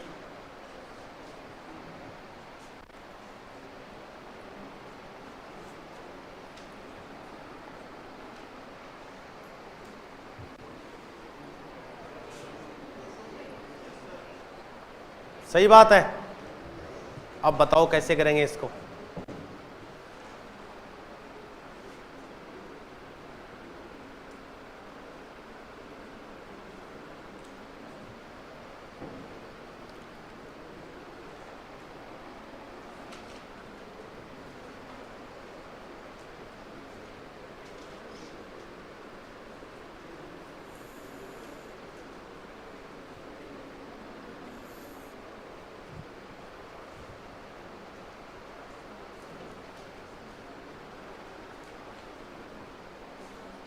ये दूरी कितनी हो गई? 2। एक पे स्पर्श रेखा है और दूसरे पे क्या है? जीवा है। ये 2 हो गई है। आंसर बताओ, किसी ने बताया नहीं। थर्ड 4√2। बताएंगे कैसे किया? किनका है थर्ड आंसर? कैसे किया? ये वाला, इसको इससे मिला देते हैं, ठीक है। अब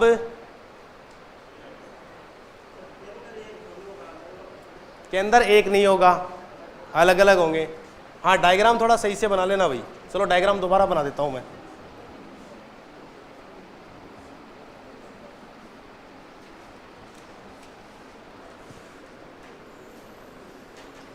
ये तो है 3 सेंटीमीटर वाले का केंद्र, ठीक है।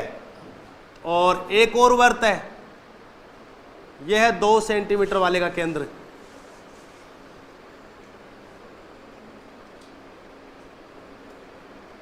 तो ये दूरी कितनी होगी? 3 सेंटीमीटर होगी। और ये दूरी कितनी होगी?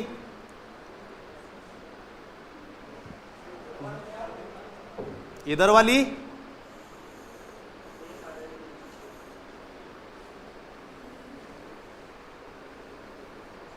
ये दूरी कितनी होगी? ये बताओ आप तो। 1। क्यों होगी? सिंपल सी बात है, सबको ध्यान है यार। देखो ये केंद्र छोटे वृत्त का है, इसको आप थोड़ा ध्यान से समझिएगा। इधर भी कितना? 2। और इधर भी कितना? 2। और ये दूरी टोटल कितनी है? अगर ये बड़े वृत्त की त्रिज्या की बात करें तो ये वाली दूरी, ये 3 है क्या? तो फिर ये दूरी कितनी रह गई? 1। और इसको इससे मिला लीजिए, ये कितनी हो गई? 3। आपसे ये पूछा है, तो 3 का स्क्वायर माइनस 1 का स्क्वायर, 9 माइनस 1, जिसको हम बोलेंगे 8। 8 का अंडर होता है 2√2। तो जीवा क्या होती है? इसकी डबल होती है। तो 2 गुणा 2√2 जो क्या आएगा? 4√2।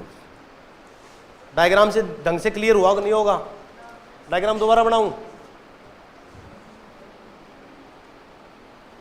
चलो अलग से बना देता हूं। देखो इधर आगे वाले में बना देता हूं, एक बार देख लेना।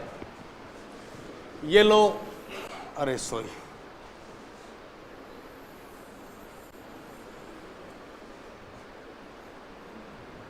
ये एक वर्त तो ये है और एक वर्त अलग बना रहा हूं मैं।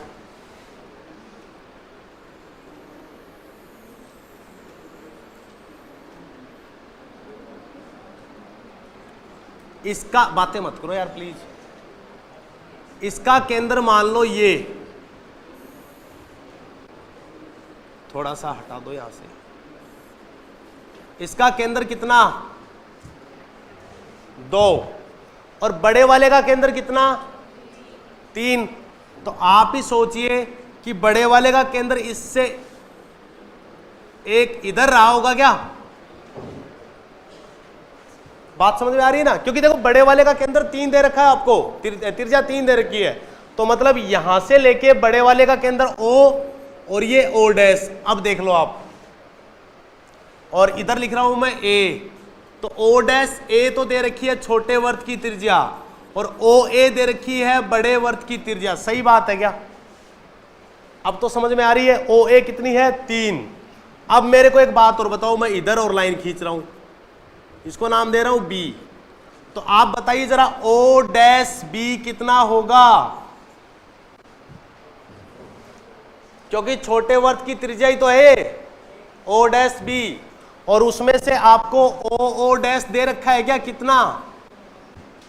1। दोनों के केंद्र, एक खुद ही सोच लीजिए, दो वर्त एक दूसरे को अंतः स्पर्श कर रहे हैं, एक की त्रिज्या 2 सेंटीमीटर है, एक की त्रिज्या 3 सेंटीमीटर है, तो दोनों के केंद्रों के बीच की दूरी 1 सेंटीमीटर नहीं होगी क्या?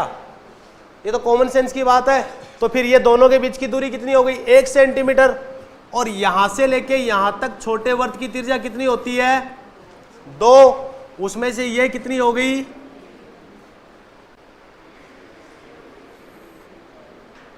क्या कर दिया यार? हाँ, ये 1 हो गई ना, तो यहां से लेके यहां तक की दूरी कितनी है? OB लिख सकते हो आप 1। अब यहां से एक लाइन खींची मैंने, ये लो। क्या ये छोटे वर्त पे स्पर्श रेखा है और बड़े वर्त की जीवा है? ठीक है, ये 90 डिग्री बनाएगी यहां पे, इसको इससे मिला दीजिए, तो ये जो है ये बड़े वर्त की त्रिज्या नहीं होगी क्या? और ये कितना है? 1। ये है 90 डिग्री, तो ये क्या होगा? 90 डिग्री वाला। ये लंब का मान निकालिए, 3 का स्क्वायर माइनस 1 का स्क्वायर का अंडर रूट, 9 माइनस 1 का अंडर रूट, जो होगा अंडर रूट 8। आप उसको क्या लिख सकते हो? 2 अंडर रूट 2। लेकिन 2 अंडर रूट 2 तो इसका मान आया है, तो फिर ये भी कितना है? 2 अंडर रूट 2। टोटल मिला के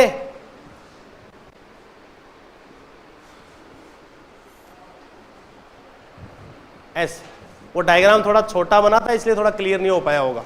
अब तो समझ में आ गई सबको बात? ठीक है।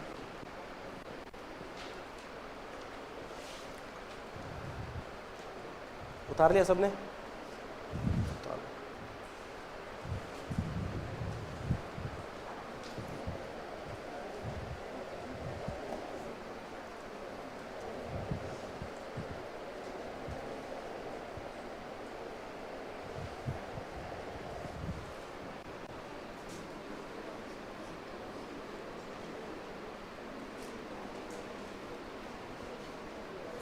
अब देखो, ये भी हो गया। कोई 2-4 क्वेश्चन ही और बचे हैं बस।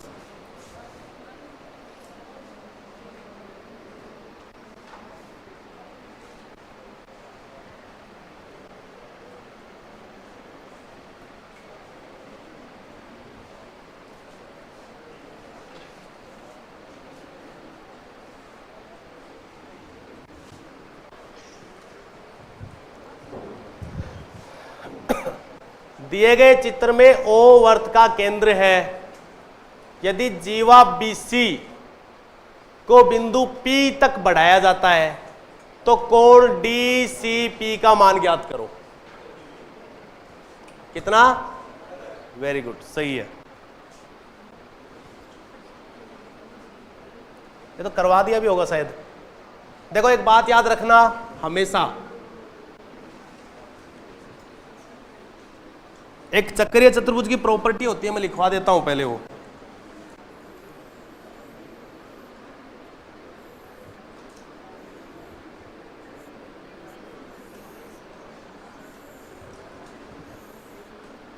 ये जो कोण होता है ना, ये कोण, ये हमेशा इसके बराबर होता है, ये याद रखना हमेशा। एक साइक्लिक क्वाड्रिलेटरल के अंदर, in a cyclic quadrilateral the angle exterior angle will be equal to opposite interior angle. एक चक्रीय चतुर्भुज के अंदर बनने वाला बाह्य कोण इसके विपरीत अंतः कोण के बराबर होगा। और आपको दे क्या रखा है, ये 140, तो ये कितना होगा 70 डिग्री, तो फिर ये भी कितना होगा 70 डिग्री। कोई बता सकता है क्यों होते हैं दोनों कोण बराबर? एक बात बताओ, चक्रीय चतुर्भुज में आमने सामने कोणों का योग कितना होता है 180। अगर ये थीटा है तो ये कितना होगा 180 माइनस थीटा। अब एक सरल रेखा पर कोण कितने बन सकते हैं 180 डिग्री, उसमें से 180 माइनस थीटा अगर ये बन गया तो 180 में से इसको घटाएंगे तो ये क्या बचेगा, इसलिए ये कोण और ये कोण आपस में बराबर होते हैं। तो आप डायरेक्ट इसको हिट कर सकते हैं। कैसे? ये कोण कितना हो जाएगा 70 डिग्री, ये कोण 70 डिग्री हो जाएगा, तो फिर ऑटोमेटिक ये कोण भी कितने डिग्री हो जाएगा 70 डिग्री। इससे नीचे वाला अच्छा है ये क्वेश्चन भी यार। समद्विबाहु समकोण त्रिभुज का क्षेत्रफल दे रखा है 8 वर्ग सेंटीमीटर, इसका परिमाप ज्ञात करो। करो।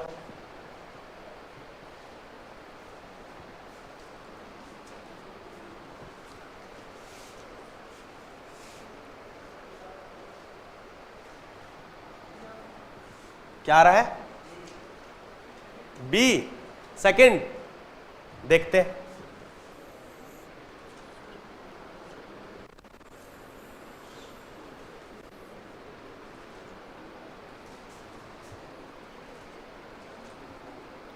समद्विबाहु समकोण मतलब दो भुजाएं बराबर हैं और वो भुजाएं जो बराबर हैं उनके बीच में कोण कितने डिग्री का बन रहा है 90 डिग्री। अगर ये 90 डिग्री है तो मतलब ये जो साइड है ये और ये दोनों साइड कितनी कितनी होंगी ए होंगी। इसने क्षेत्रफल कितना दे रखा है 8 वर्ग सेंटीमीटर है। अब आप ये बताइए ये कितनी होगी √2a। पाइथागोरस से देखो a² प्लस a² का अंडर रूट तो कितना होता है √2a होगा। अब आपको दे क्या रखा है इसका क्षेत्रफल, तो 1/2 गुणा क्षेत्रफल कैसे निकालते हैं, जो भुजाएं समकोण बना रही हैं उन दोनों को गुणा करके 1/2 से गुणा कर दें, तो 1/2 गुणा आधार गुणा, या इसको आधार लोगे तो ये ऊंचाई, क्योंकि दोनों के बीच में 90 डिग्री तो इन दोनों के बीच में ही है, तो आप इसको मत ले लेना आधार कभी भी। तो a गुणा a और वो कितना दे रखा है 8, आगे भेज दो भाई इसको, a² बराबर 16, तो a बराबर 4, प्लस माइनस 4 आता है लेकिन कभी भी लेंथ नेगेटिव नहीं होती, तो a का मान 4 आ गया, ये रहा 4, ये रहा 4 और ये 4√2। क्या पूछा है बंदे ने, इसका परिमाप, तो 4 + 4 कितना हो गया 8 और 8 + 4 √2,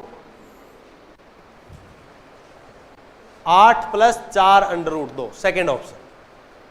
समझ में आ रहे हैं? अब हम होमवर्क वाले क्वेश्चन पे भी आएंगे धीरे धीरे।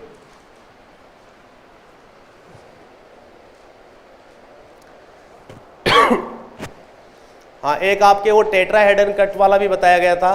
देखो आपके 2018 में कोई पेपर आया था एक स्पेशल एजुकेशन का, वो सारे क्वेश्चन बॉल रखने वाले टेट्राहेड्रन वाले उसी में आए हुए हैं।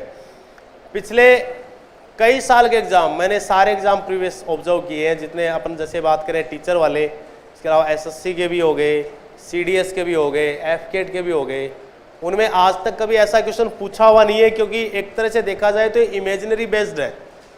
आपको ऐसे कह दिया जाए कि n भुजाएं हैं, उनमें से विकर्ण कितने होंगे, तब तो आप nc2 - n कर सकते हो भाई, nc2 कॉम्बिनेशन परम्यूटेशन।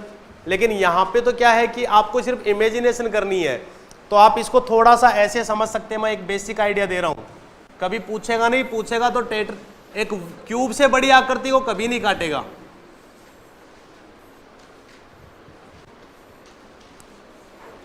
अगर बंदे ने यहां से काटा है तो ये तो कैंसिल हो गया, कितने वर्टेक्स बन गए? तो देखो एक भुजा तो ये बन गई, ऐसे ही यहां से भी कटेगा ये, ऐसे ही यहां और ऐसे ही यहां। तो आप सिर्फ एक फेस को देखिएगा। मैं ऐसे बात करूं कि तिरछा काटा यहां से, एक जगह यहां से तिरछा काटा और ऐसे नीचे से दोनों के, तो आप एक फेस को देखोगे तो आपको फ्रंट फेस कैसे लगेगा कि यहां से भी कट गया है, यहां से भी इसको काट दिया गया, यहां से भी काट दिया गया, यहां से भी काट दिया गया। तो आपको फ्रंट फेस ऐसा दिखेगा काइट शेप। एक फेस को अब जब सामने से देखेंगे तो आपको कैसी शेप दिखेगी? काइट शेप जैसी। अब इस पे कितने बन रहे हैं टोटल? 1 2 3 4। कितने एजेस हैं? 4। एक फेस पे कितने एजेस हैं? 4। ऐसे कितने फेस हैं? 6। तो 24 एजेस आएंगे। और एक बात बताओ, अगर सपोज करो आपने क्यूब को तीनों जगह से काटा पर मध्य बिंदुओं से नहीं काटा, और मान लो कॉमन वर्टेक्स होते ही नहीं, एक बार इमेजिनेशन तो करो, कॉमन वर्टेक्स नहीं होते, तो जो 8 कोणे थे, 8 कोणों पे कितने कितने बनेंगे? 3 3। तो 8 दिए 24। तो वो ऑप्शन तो ऑटोमेटिक ही हट जाएगा जो 24 से ज्यादा है। दूसरी बात, वर्टेक्स बनेंगे कितने? आप एक चीज नोटिस कीजिए, जैसे ही आपने यहां से काटा तो ये भुजा खत्म हो गई, ये हट गई है, एक तो यहां पे हो गया, 8 शीर्ष बनेंगे उसके। आप नोटिस कर लेना, क्योंकि एक शीर्ष तो यहां बन जाएगा, एक यहां बन जाएगा, एक यहां पे, एक यहां पे, और ऐसे ही 4 पीछे वाली भुजाओं पे बनेंगे, और जो अगल बगल वाले में कॉमन होंगे। तो ऐसा क्वेश्चन कभी पूछा नहीं है एग्जाम में। आपकी प्रेजेंस ऑफ माइंड कैसी है? थोड़ा अगर आपके ऊपर पेपर का प्रेशर है तब तो वो गलत हो सकता है, और अगर सही मूड जा रहा है, सारे क्वेश्चन बढ़िया हो रहे हैं, गलती से वो भी टकरार में आ गया तो वो सही भी हो जाएगा। बाकी ऐसा क्वेश्चन आज तक 15-20 साल के इतिहास में एक बार ही पूछा गया है। 4 बीच बीच में भी बनेंगे, ऊपर नीचे, सही कह रहे, सॉरी 8, 4 तो पीछे, 4 आगे और 4 बीच बीच में, सेंटर में भी, यहां पे और यहां पे और ऊपर नीचे ऐसे बनेंगे। तो वो 12 वर्टेसेस बनेंगे। आपके ऑप्शन में शायद 36 वगैरह भी दे रखे थे, 36 दे रखे थे ना, तो 36 वाले तो एज हो चाहे वर्टेसेस हो सारे कैंसिल हो जाएंगे। फ्रंट में बनेंगे 4, ऐसे बैक में 4, अगल में 4, ऊपर नीचे 4, ऐसे 24 एजेस आएंगे। वही आपका आंसर था, आंसर की में वही आंसर था।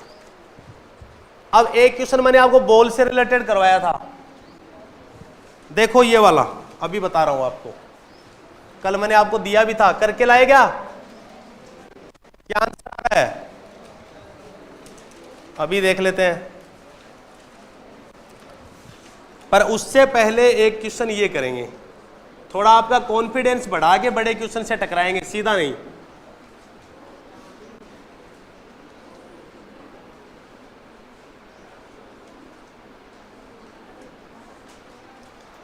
दोनों क्वेश्चन करेंगे भाई। सबसे पहले क्वेश्चन नंबर 36 वाला देखिए, क्वेश्चन नंबर 36 देखिए। माना C1 तथा C2 किसी त्रिभुज जिसकी भुजाएं 3, 4 और 5 सेंटीमीटर है, इसमें अंतः तथा बाह्य वर्त है। डायग्राम बना देते हैं भाई। एक बात बताओ, अगर 3, 4, 5 है तो एक मतलब तो बात समझ में आ गई कि समकोण त्रिभुज है, सीधी बात है, समकोण त्रिभुज है। तो एक तो बनेगा वर्त कैसे?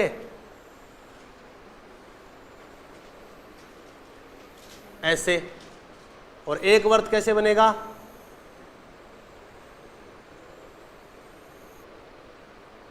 तो इसने कहा C1 तो क्या है? अंतःवर्त, और C2 क्या है? बाह्यवर्त। दोनों के क्षेत्रफल का अनुपात बताओ। एक सेकंड आया, करिए, सारे ट्राई करें।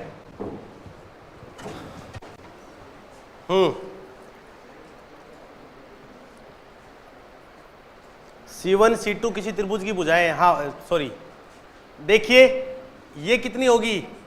बाह्यवर्त की त्रिज्या। देखो वैसे समकोण त्रिभुज दे रखा है तो आपको याद आ गया होगा, बाह्यवर्त की त्रिज्या कर्ण का मध्य बिंदु होती है। तो कर्ण कितना है? 5। तो मतलब ये त्रिज्या कितनी हो गई? यहां से लेके यहां तक 5/2। अब अंतःवर्त की त्रिज्या क्या होती है? स्मॉल आर बराबर del s, del upon s. Del क्या होता है? Area of triangle. आप कैसे लिखेंगे? 1/2 गुणा आधार, आधार गुणा ऊंचाई बताओ, 3 गुणा 4 लिख सकते हो ना, और बट्टा में एस कितना आएगा? एस कितना आएगा आप बताइए? एस होता है सेमी पेरीमीटर, तो 3 + 4 7, 7 + 5 12, 12 का आधा 6, 6 का भाग जब आप इसमें देंगे तो ये तो इससे कट गया 2, 6/6 कितनी आएगी? अंतःवर्त की त्रिज्या 1।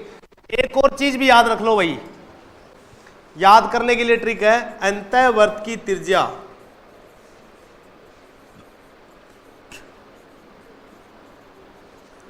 किसमें? राइट एंगल ट्राइंगल में, समकोण त्रिभुज में, P + B - H/2। ये डायरेक्ट ही है, ये याद रख ले, ये लास्ट कंक्लूजन निकल के आता है, इसको लिख लीजिएगा आप, उसी से निकला है, आप ट्राई कर लेंगे। P + B - H/2, P होता है परपेंडिकुलर, B होता है बेस, H होता है हाइपोटेनियस। तो आप बताओ तीनों भुजाएं कितनी कितनी है? 3, 4 और 5। तो P + B 3 + 4 7, 7 - 5 2, 2/2 1। डायरेक्ट बता सकते हैं आप, किसमें? समकोण त्रिभुज में। तो आपको किसका किसका अनुपात पूछा है? अंतःवर्त का और बाह्यवर्त का। तो अंतःवर्त का तो क्या हो जाएगा? 1 का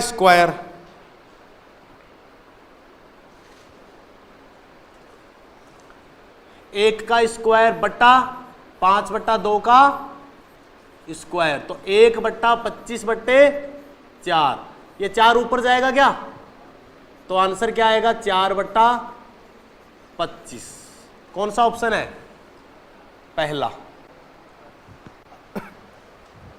ठीक है, एक ये क्वेश्चन और देख लो।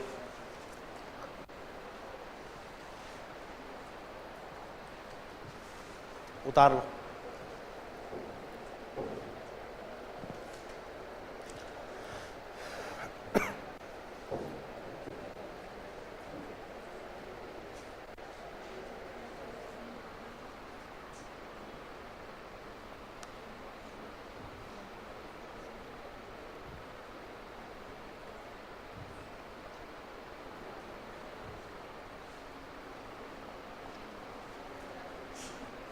उतार लिया?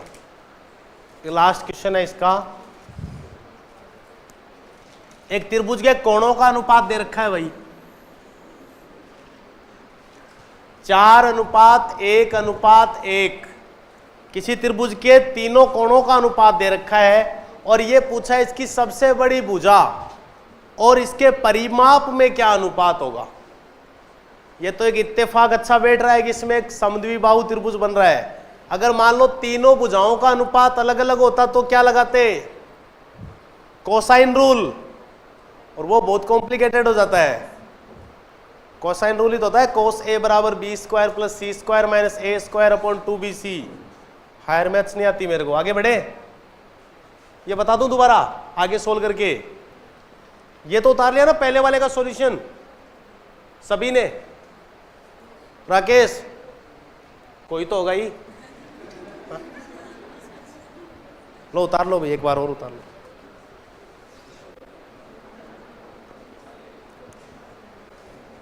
कौन है राकेश? कोई नहीं है, ऐसी किस्मत है हमारी, आया नहीं है।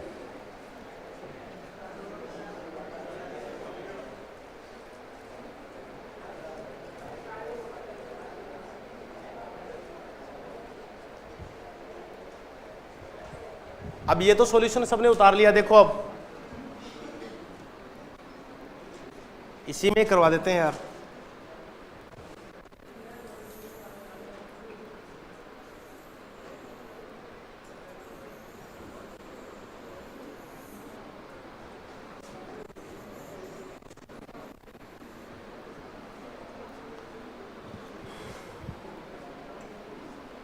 देखो एक त्रिभुज के कोण दे रखे 4:1:1, तो टोटल कोणों का योग कितना यूनिट हो गया? 6 यूनिट।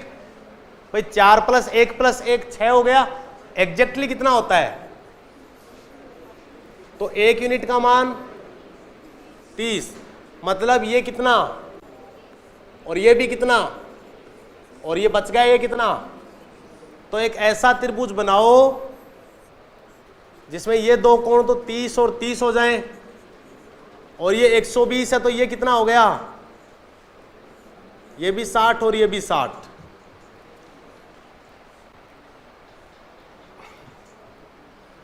अभी बता देंगे ऐसा क्यों कर रहे हैं हम।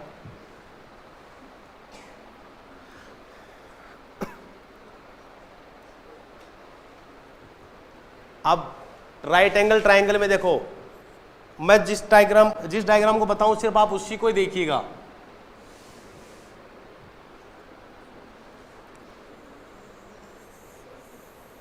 अगर ये tan 30 है तो क्या ये 1/√3 होगा या नहीं होगा।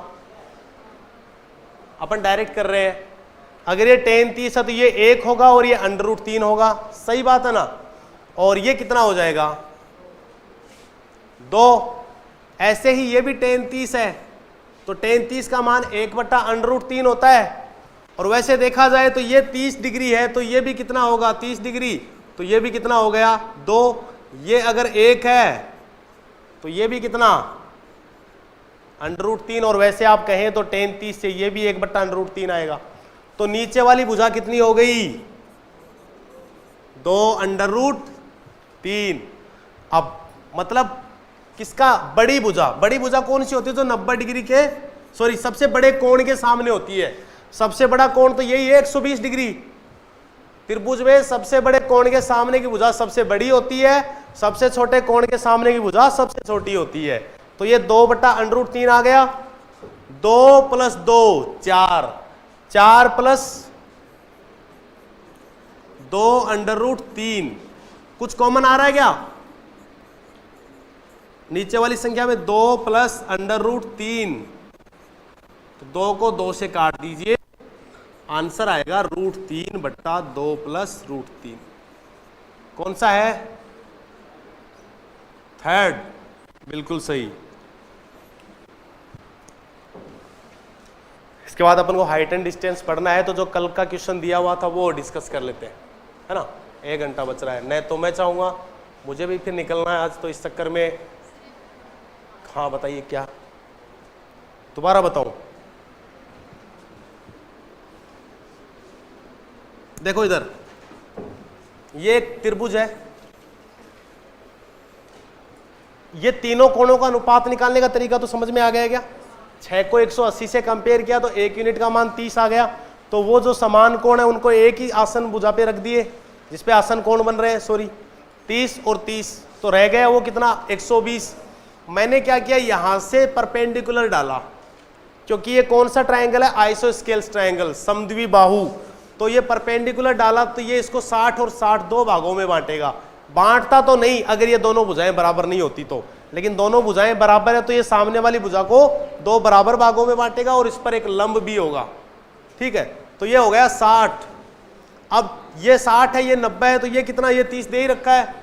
tan 30 कितना होता है, tan थीटा बराबर लंब बट्टा आधार, और tan थीटा यानी tan 30 जिसको आप क्या बोलते हो 1/√3, मतलब लंब कितना रहा होगा और आधार कितना रहा होगा।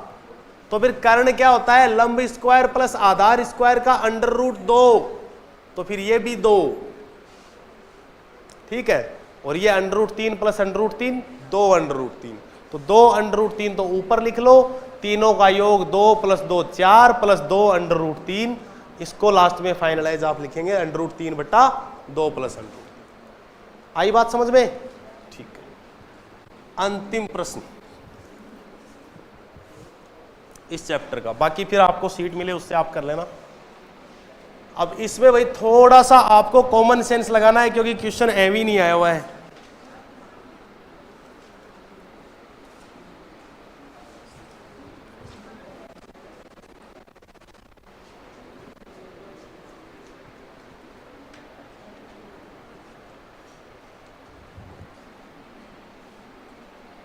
यही था क्या,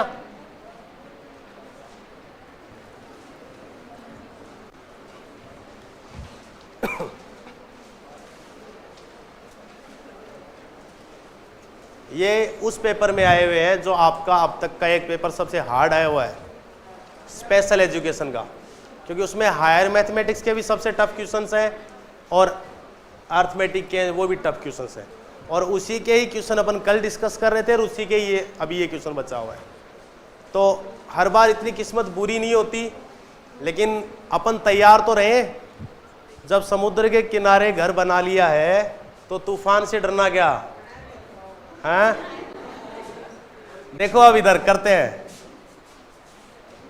देखो इसको दो तरीके से देखना पड़ेगा, इसमें विजुअल इमेजिनेशन की बहुत जरूरत रहेगी। आपका कोऑर्डिनेशन अगर मेरे तक हो पाया तो ये क्वेश्चन हो जाएगा, वरना लाख कोशिश करें आप खुद से ही कर पाएंगे, मैं नहीं समझा पाऊंगा। क्योंकि कुछ क्वेश्चंस ये एप्टीट्यूड है, मैथमेटिक्स तो 10th के बाद वो है, ये बेसिक मैथ्स के साथ मिलकर बनती है एप्टीट्यूड, जिसमें आपके कॉमन सेंस का भी उतना ही रोल होता है जितना गणित का होता है। तो कुछ विजुअल इमेजिनेशन मतलब जो मैं आकृतियां बोलूंगा उसको आप माइंड में इमेजिन करेंगे कि हाँ ऐसा कुछ कैसे होगा। तो देखो शुरुआत से 3 बॉल हैं, मैं इनके 2 व्यू दिखाऊंगा आपको, फ्रंट व्यू और साइड व्यू।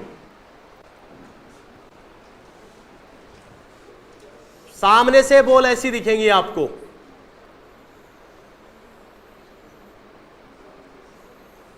ऊपर से सॉरी, यह है टॉप व्यू,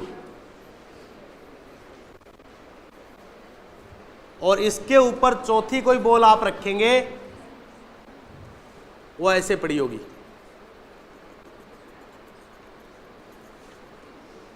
और उसका केंद्र बीच में जो खाली जगह है वॉइड, वहां पर स्थित होगा। आप खुद ही सोच लो, मैंने विजुअल इमेजिनेशन की बात की, आप 3 बड़े बड़े फुटबॉल रखो टच करागे और बराबर रेडियस होनी चाहिए, और उन तीनों फुटबॉल के ऊपर एक खाली जगह होती है, वहां पे चौथा फुटबॉल रखो। तो क्या चौथे फुटबॉल का केंद्र वो जो खाली जगह है उसी पर स्थित होगा? सिंपल सी बात है। तो आप इस तरह से भी तो इसको कह सकते हो कि अगर मैं इनके केंद्र को मिला दूं,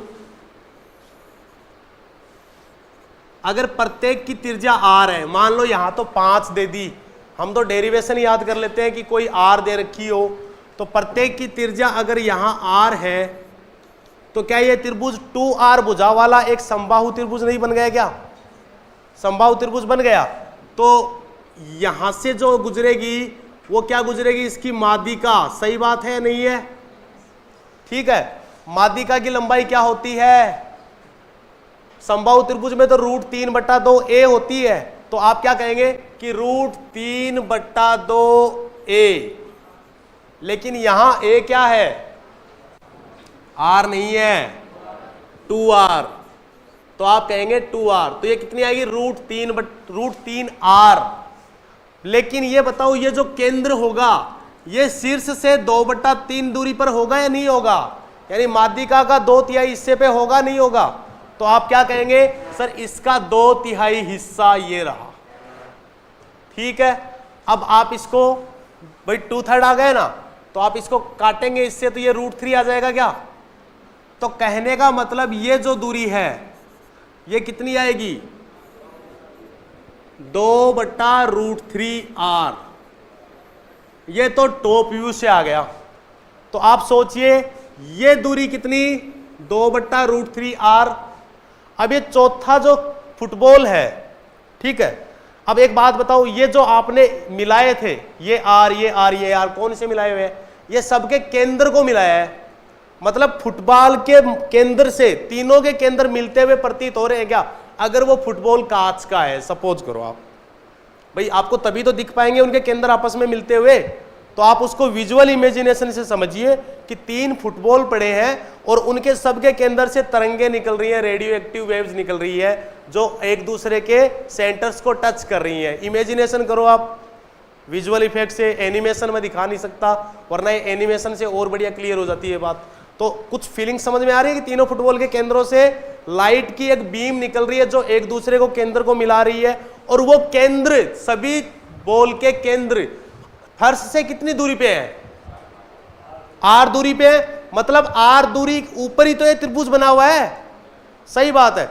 अब वहां उसके केंद्रक से h हाइट ऊपर उठ रहा है भाई, अब इसके ऊपर ही तो चौथे फुटबॉल का केंद्र स्थित होगा, सममितता बोलते हैं, सिमिलरिटी क्या बोलते हैं मेरे याद है ना, उसके थ्रू दोनों का मतलब इसका केंद्रक और ऊपर रखे फुटबॉल का केंद्र एक दूसरे को मतलब एक दूसरे के ऊपर स्थित होगा। बात समझ में आ गई। और एक दूसरे केंद्रक और केंद्र के बीच की दूरी h डैश मान ले गया, ठीक है। मैं इसको देखो डायग्राम सीधा बना रहा हूं, मान लो ये बॉल है, मान लो ये बॉल है, तीसरी बॉल मुझे दिख नहीं रही और चौथी बॉल इसके ऊपर पड़ी है जो ऐसे पड़ी है, सपोज करो। देखो तीसरी बॉल इन दोनों बॉलों के पीछे है जो मुझे दिख नहीं रही है, लेकिन चौथी बॉल मैंने ऊपर रख रखी है। अब क्या यार साइड व्यू है, आप साइड से देख रहे हैं ना कि टॉप से देख रहे हैं, थोड़ा फीलिंग्स पे जाना। तो देखो एक त्रिभुज बन रहा होगा ऐसा जिसके बाहर अगर मैं सुई निकालूं बाहर और आप चौथा फुटबॉल रखोगे तो उसके केंद्र से गुजरेगी वो सुई, सिंपल सी बात है। तो कहने का मतलब यहां से ये जो हाइट इसको आप क्या बोलेंगे h डैश, और ये जो बीच में वॉइड के बीच की जो स्पेस होगी, ये जो दूरी होगी इसको आप क्या बोलेंगे, इसकी भी दूरी r और इसकी भी दूरी r, दोनों मिलके कितनी बनेंगी 2 स्मॉल r, 2r। और ये जो दूरी है यही तो आपने निकाली है 2/√3r, ये दूरी कितनी निकाली है आपने 2/√3, मैंने 2√3 लिख दिया, r नहीं होगी, यही तो बात थी यहाँ पे। कईयों को ये r लग रही है कि सर इसके मत, नहीं, मैं तो ये दूरी बता रहा हूं भाई, इसके ऊपर खड़ी है, ये देखो ये जो नोक है ना, ये दूरी, ये तो क्या है, यहां अगर आप वो वॉलीबॉल बनाओगे ना तो इसके केंद्र से जैसे ही बाहर निकलेगा r दूरी तक निकलेगा और फिर इस ऊपर वाले फुटबॉल पे जाएगा r दूरी तक, तो वो टोटल कितना हो गया, देखो अंदर से इसके केंद्र से बाहर निकला r दूरी तक और ऊपर वाले फुटबॉल में r दूरी तक गया, तो कर्ण कितना हो गया 2r, और ये जो दूरी है वो कितनी है 2/√3r। क्योंकि देखो इसको जैसे आप साइड में दिखोगे ना, एक बात बताओ, इसको आप जैसे ऐसे करोगे ये आपको इसके त्रिज्या पे महसूस हो रही है, लेकिन ये त्रिज्या पे नहीं है, ये कितनी दूरी पे है 2/√3r, और इसकी हाइट क्या है h डैश, वही तो केंद्र है कि मतलब चौथे फुटबॉल का केंद्र उससे h डैश दूरी पर स्थित है। तो h डैश कैसे निकालेंगे, h dash equal to 2r का होल स्क्वायर माइनस 2/√3r का होल स्क्वायर, कितना आएगा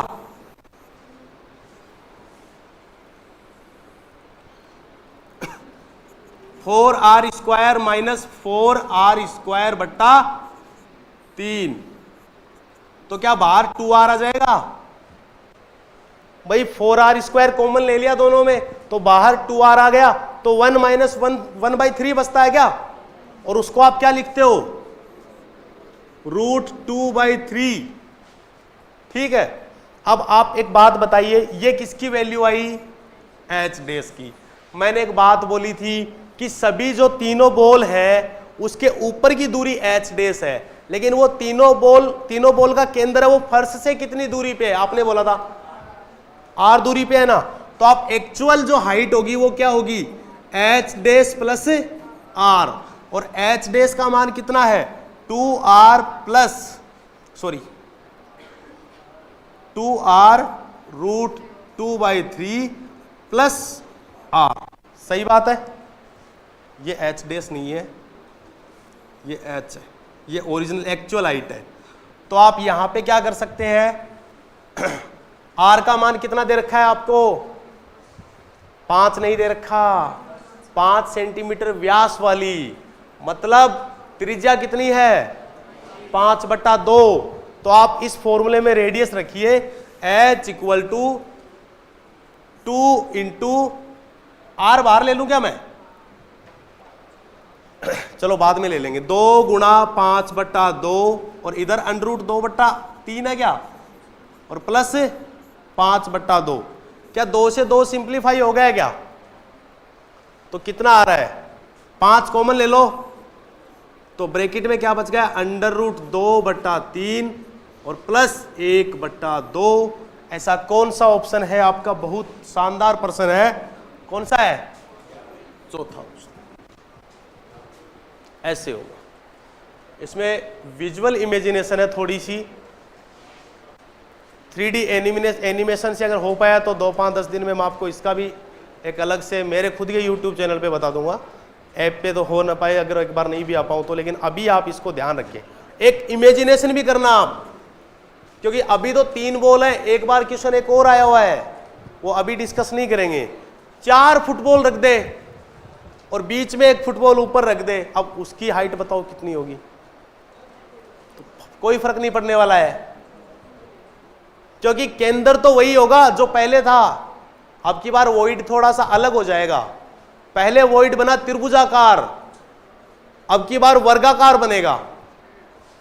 दोबारा बताऊं, रिपीट करूं, हाँ देखो इधर, हाँ नहीं मैं इसको मिटा नहीं रहा हूं, साथ साथ समझा दूं, आप लिखते रहना। देखिए 3 फुटबॉल को, अब जिनको समझ में आया वो भी समझे और जिनको नहीं समझ में आया वो तो पक्का समझे।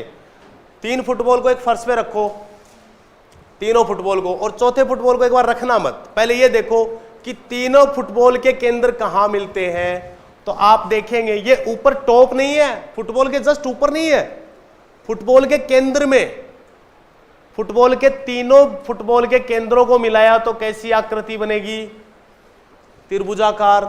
अब त्रिभुज में ये खाली जगह है,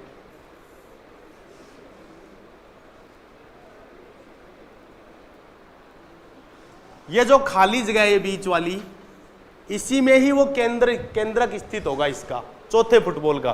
तो ये आप केंद्रक निकालने का फॉर्मूला मैंने बताया था ना कि ज्यामिति, पहले दिन जब मेरी क्लास चालू हुई थी तो मैंने एक ही बात बोली थी कि ज्यामिति डायरेक्ट कभी नहीं पूछेगा, मेंसुरेशन में ज्यामिति का उपयोग करा के मेंसुरेशन के क्वेश्चन पूछेगा।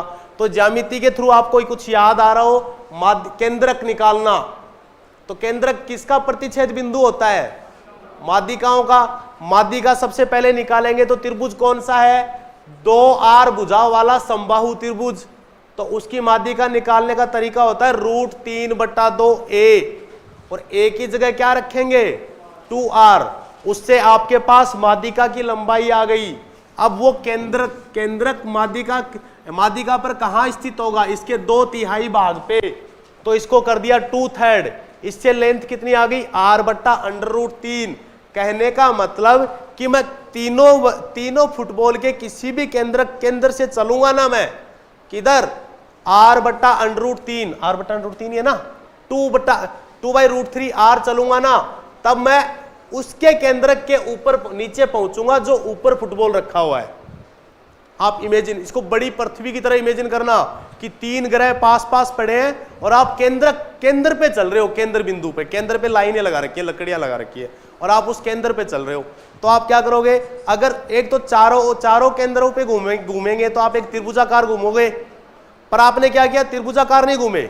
आपको पता है एक साइड तो उस वाले उसके गोले की तरफ जा रही है, एक भुजा इस गोले की तरफ जा रही है, और उन गोलों की मिला के टोटल 2R और 2R, लेकिन मैं तो बीच में चल रहा हूं, तो बीच में माध्यिका पे चलूंगा, लेकिन मैं चल रहा हूं 2R/√3, ठीक है।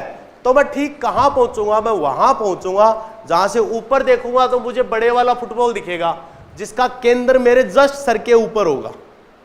बात समझ में आ गई। अब मैं जो खड़ा हूं, मान लो मेरे वो सर पे टच कर रहा है, तो पहली बात तो मैं खड़ा कहां हूं, केंद्र पे, नीचे भाई जो फुटबॉल दे रखे उनके केंद्र पे, तो मतलब एक तो मैं पहले से ही R हाइट पे हूं, समझ रहे हो मेरी बात। अब की बार इससे बढ़िया नहीं समझा सकता। एक तो मैं पहले से R हाइट पे हूं, अब एक मेरे सर पे ही एक फुटबॉल जो टच हो रहा है, मान लो कि मैं उसके केंद्र पे टच कर रहा हूं, तो मेरी हाइट h' है, समझ रहे हो मेरी बात। मैं उससे कितनी दूरी पे चल के आया हूं, मतलब अगर मैं यहां पहुंच गया हूं और यहां वो केंद्र था, तो मैं कितना चल के आया हूं 2R/√3।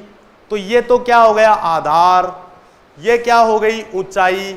अब देखो वहां से आप ऐसे निकालोगे तो यहां वो गोला खत्म हो रहा होगा और फिर दूसरा गोला यहां चालू हो रहा होगा जिसपे मैं खड़ा हूं, टच हो रहा हूं। तो उसकी दूरी r और इसके ऊपर वाले की 2r, तो टोटल विकर्ण कितना बन गया, कर्ण 2r, मेरी हाइट h डैश और ये 2r/√3, तो आप h डैश निकाल लेंगे और h डैश को निकाल के किस में जोड़ेंगे, r में। इससे फर्श से वो कितनी ऊंचाई पर उसका केंद्र स्थित है वो दूरी आ जाएगी। अब क्लियर हो गई बात।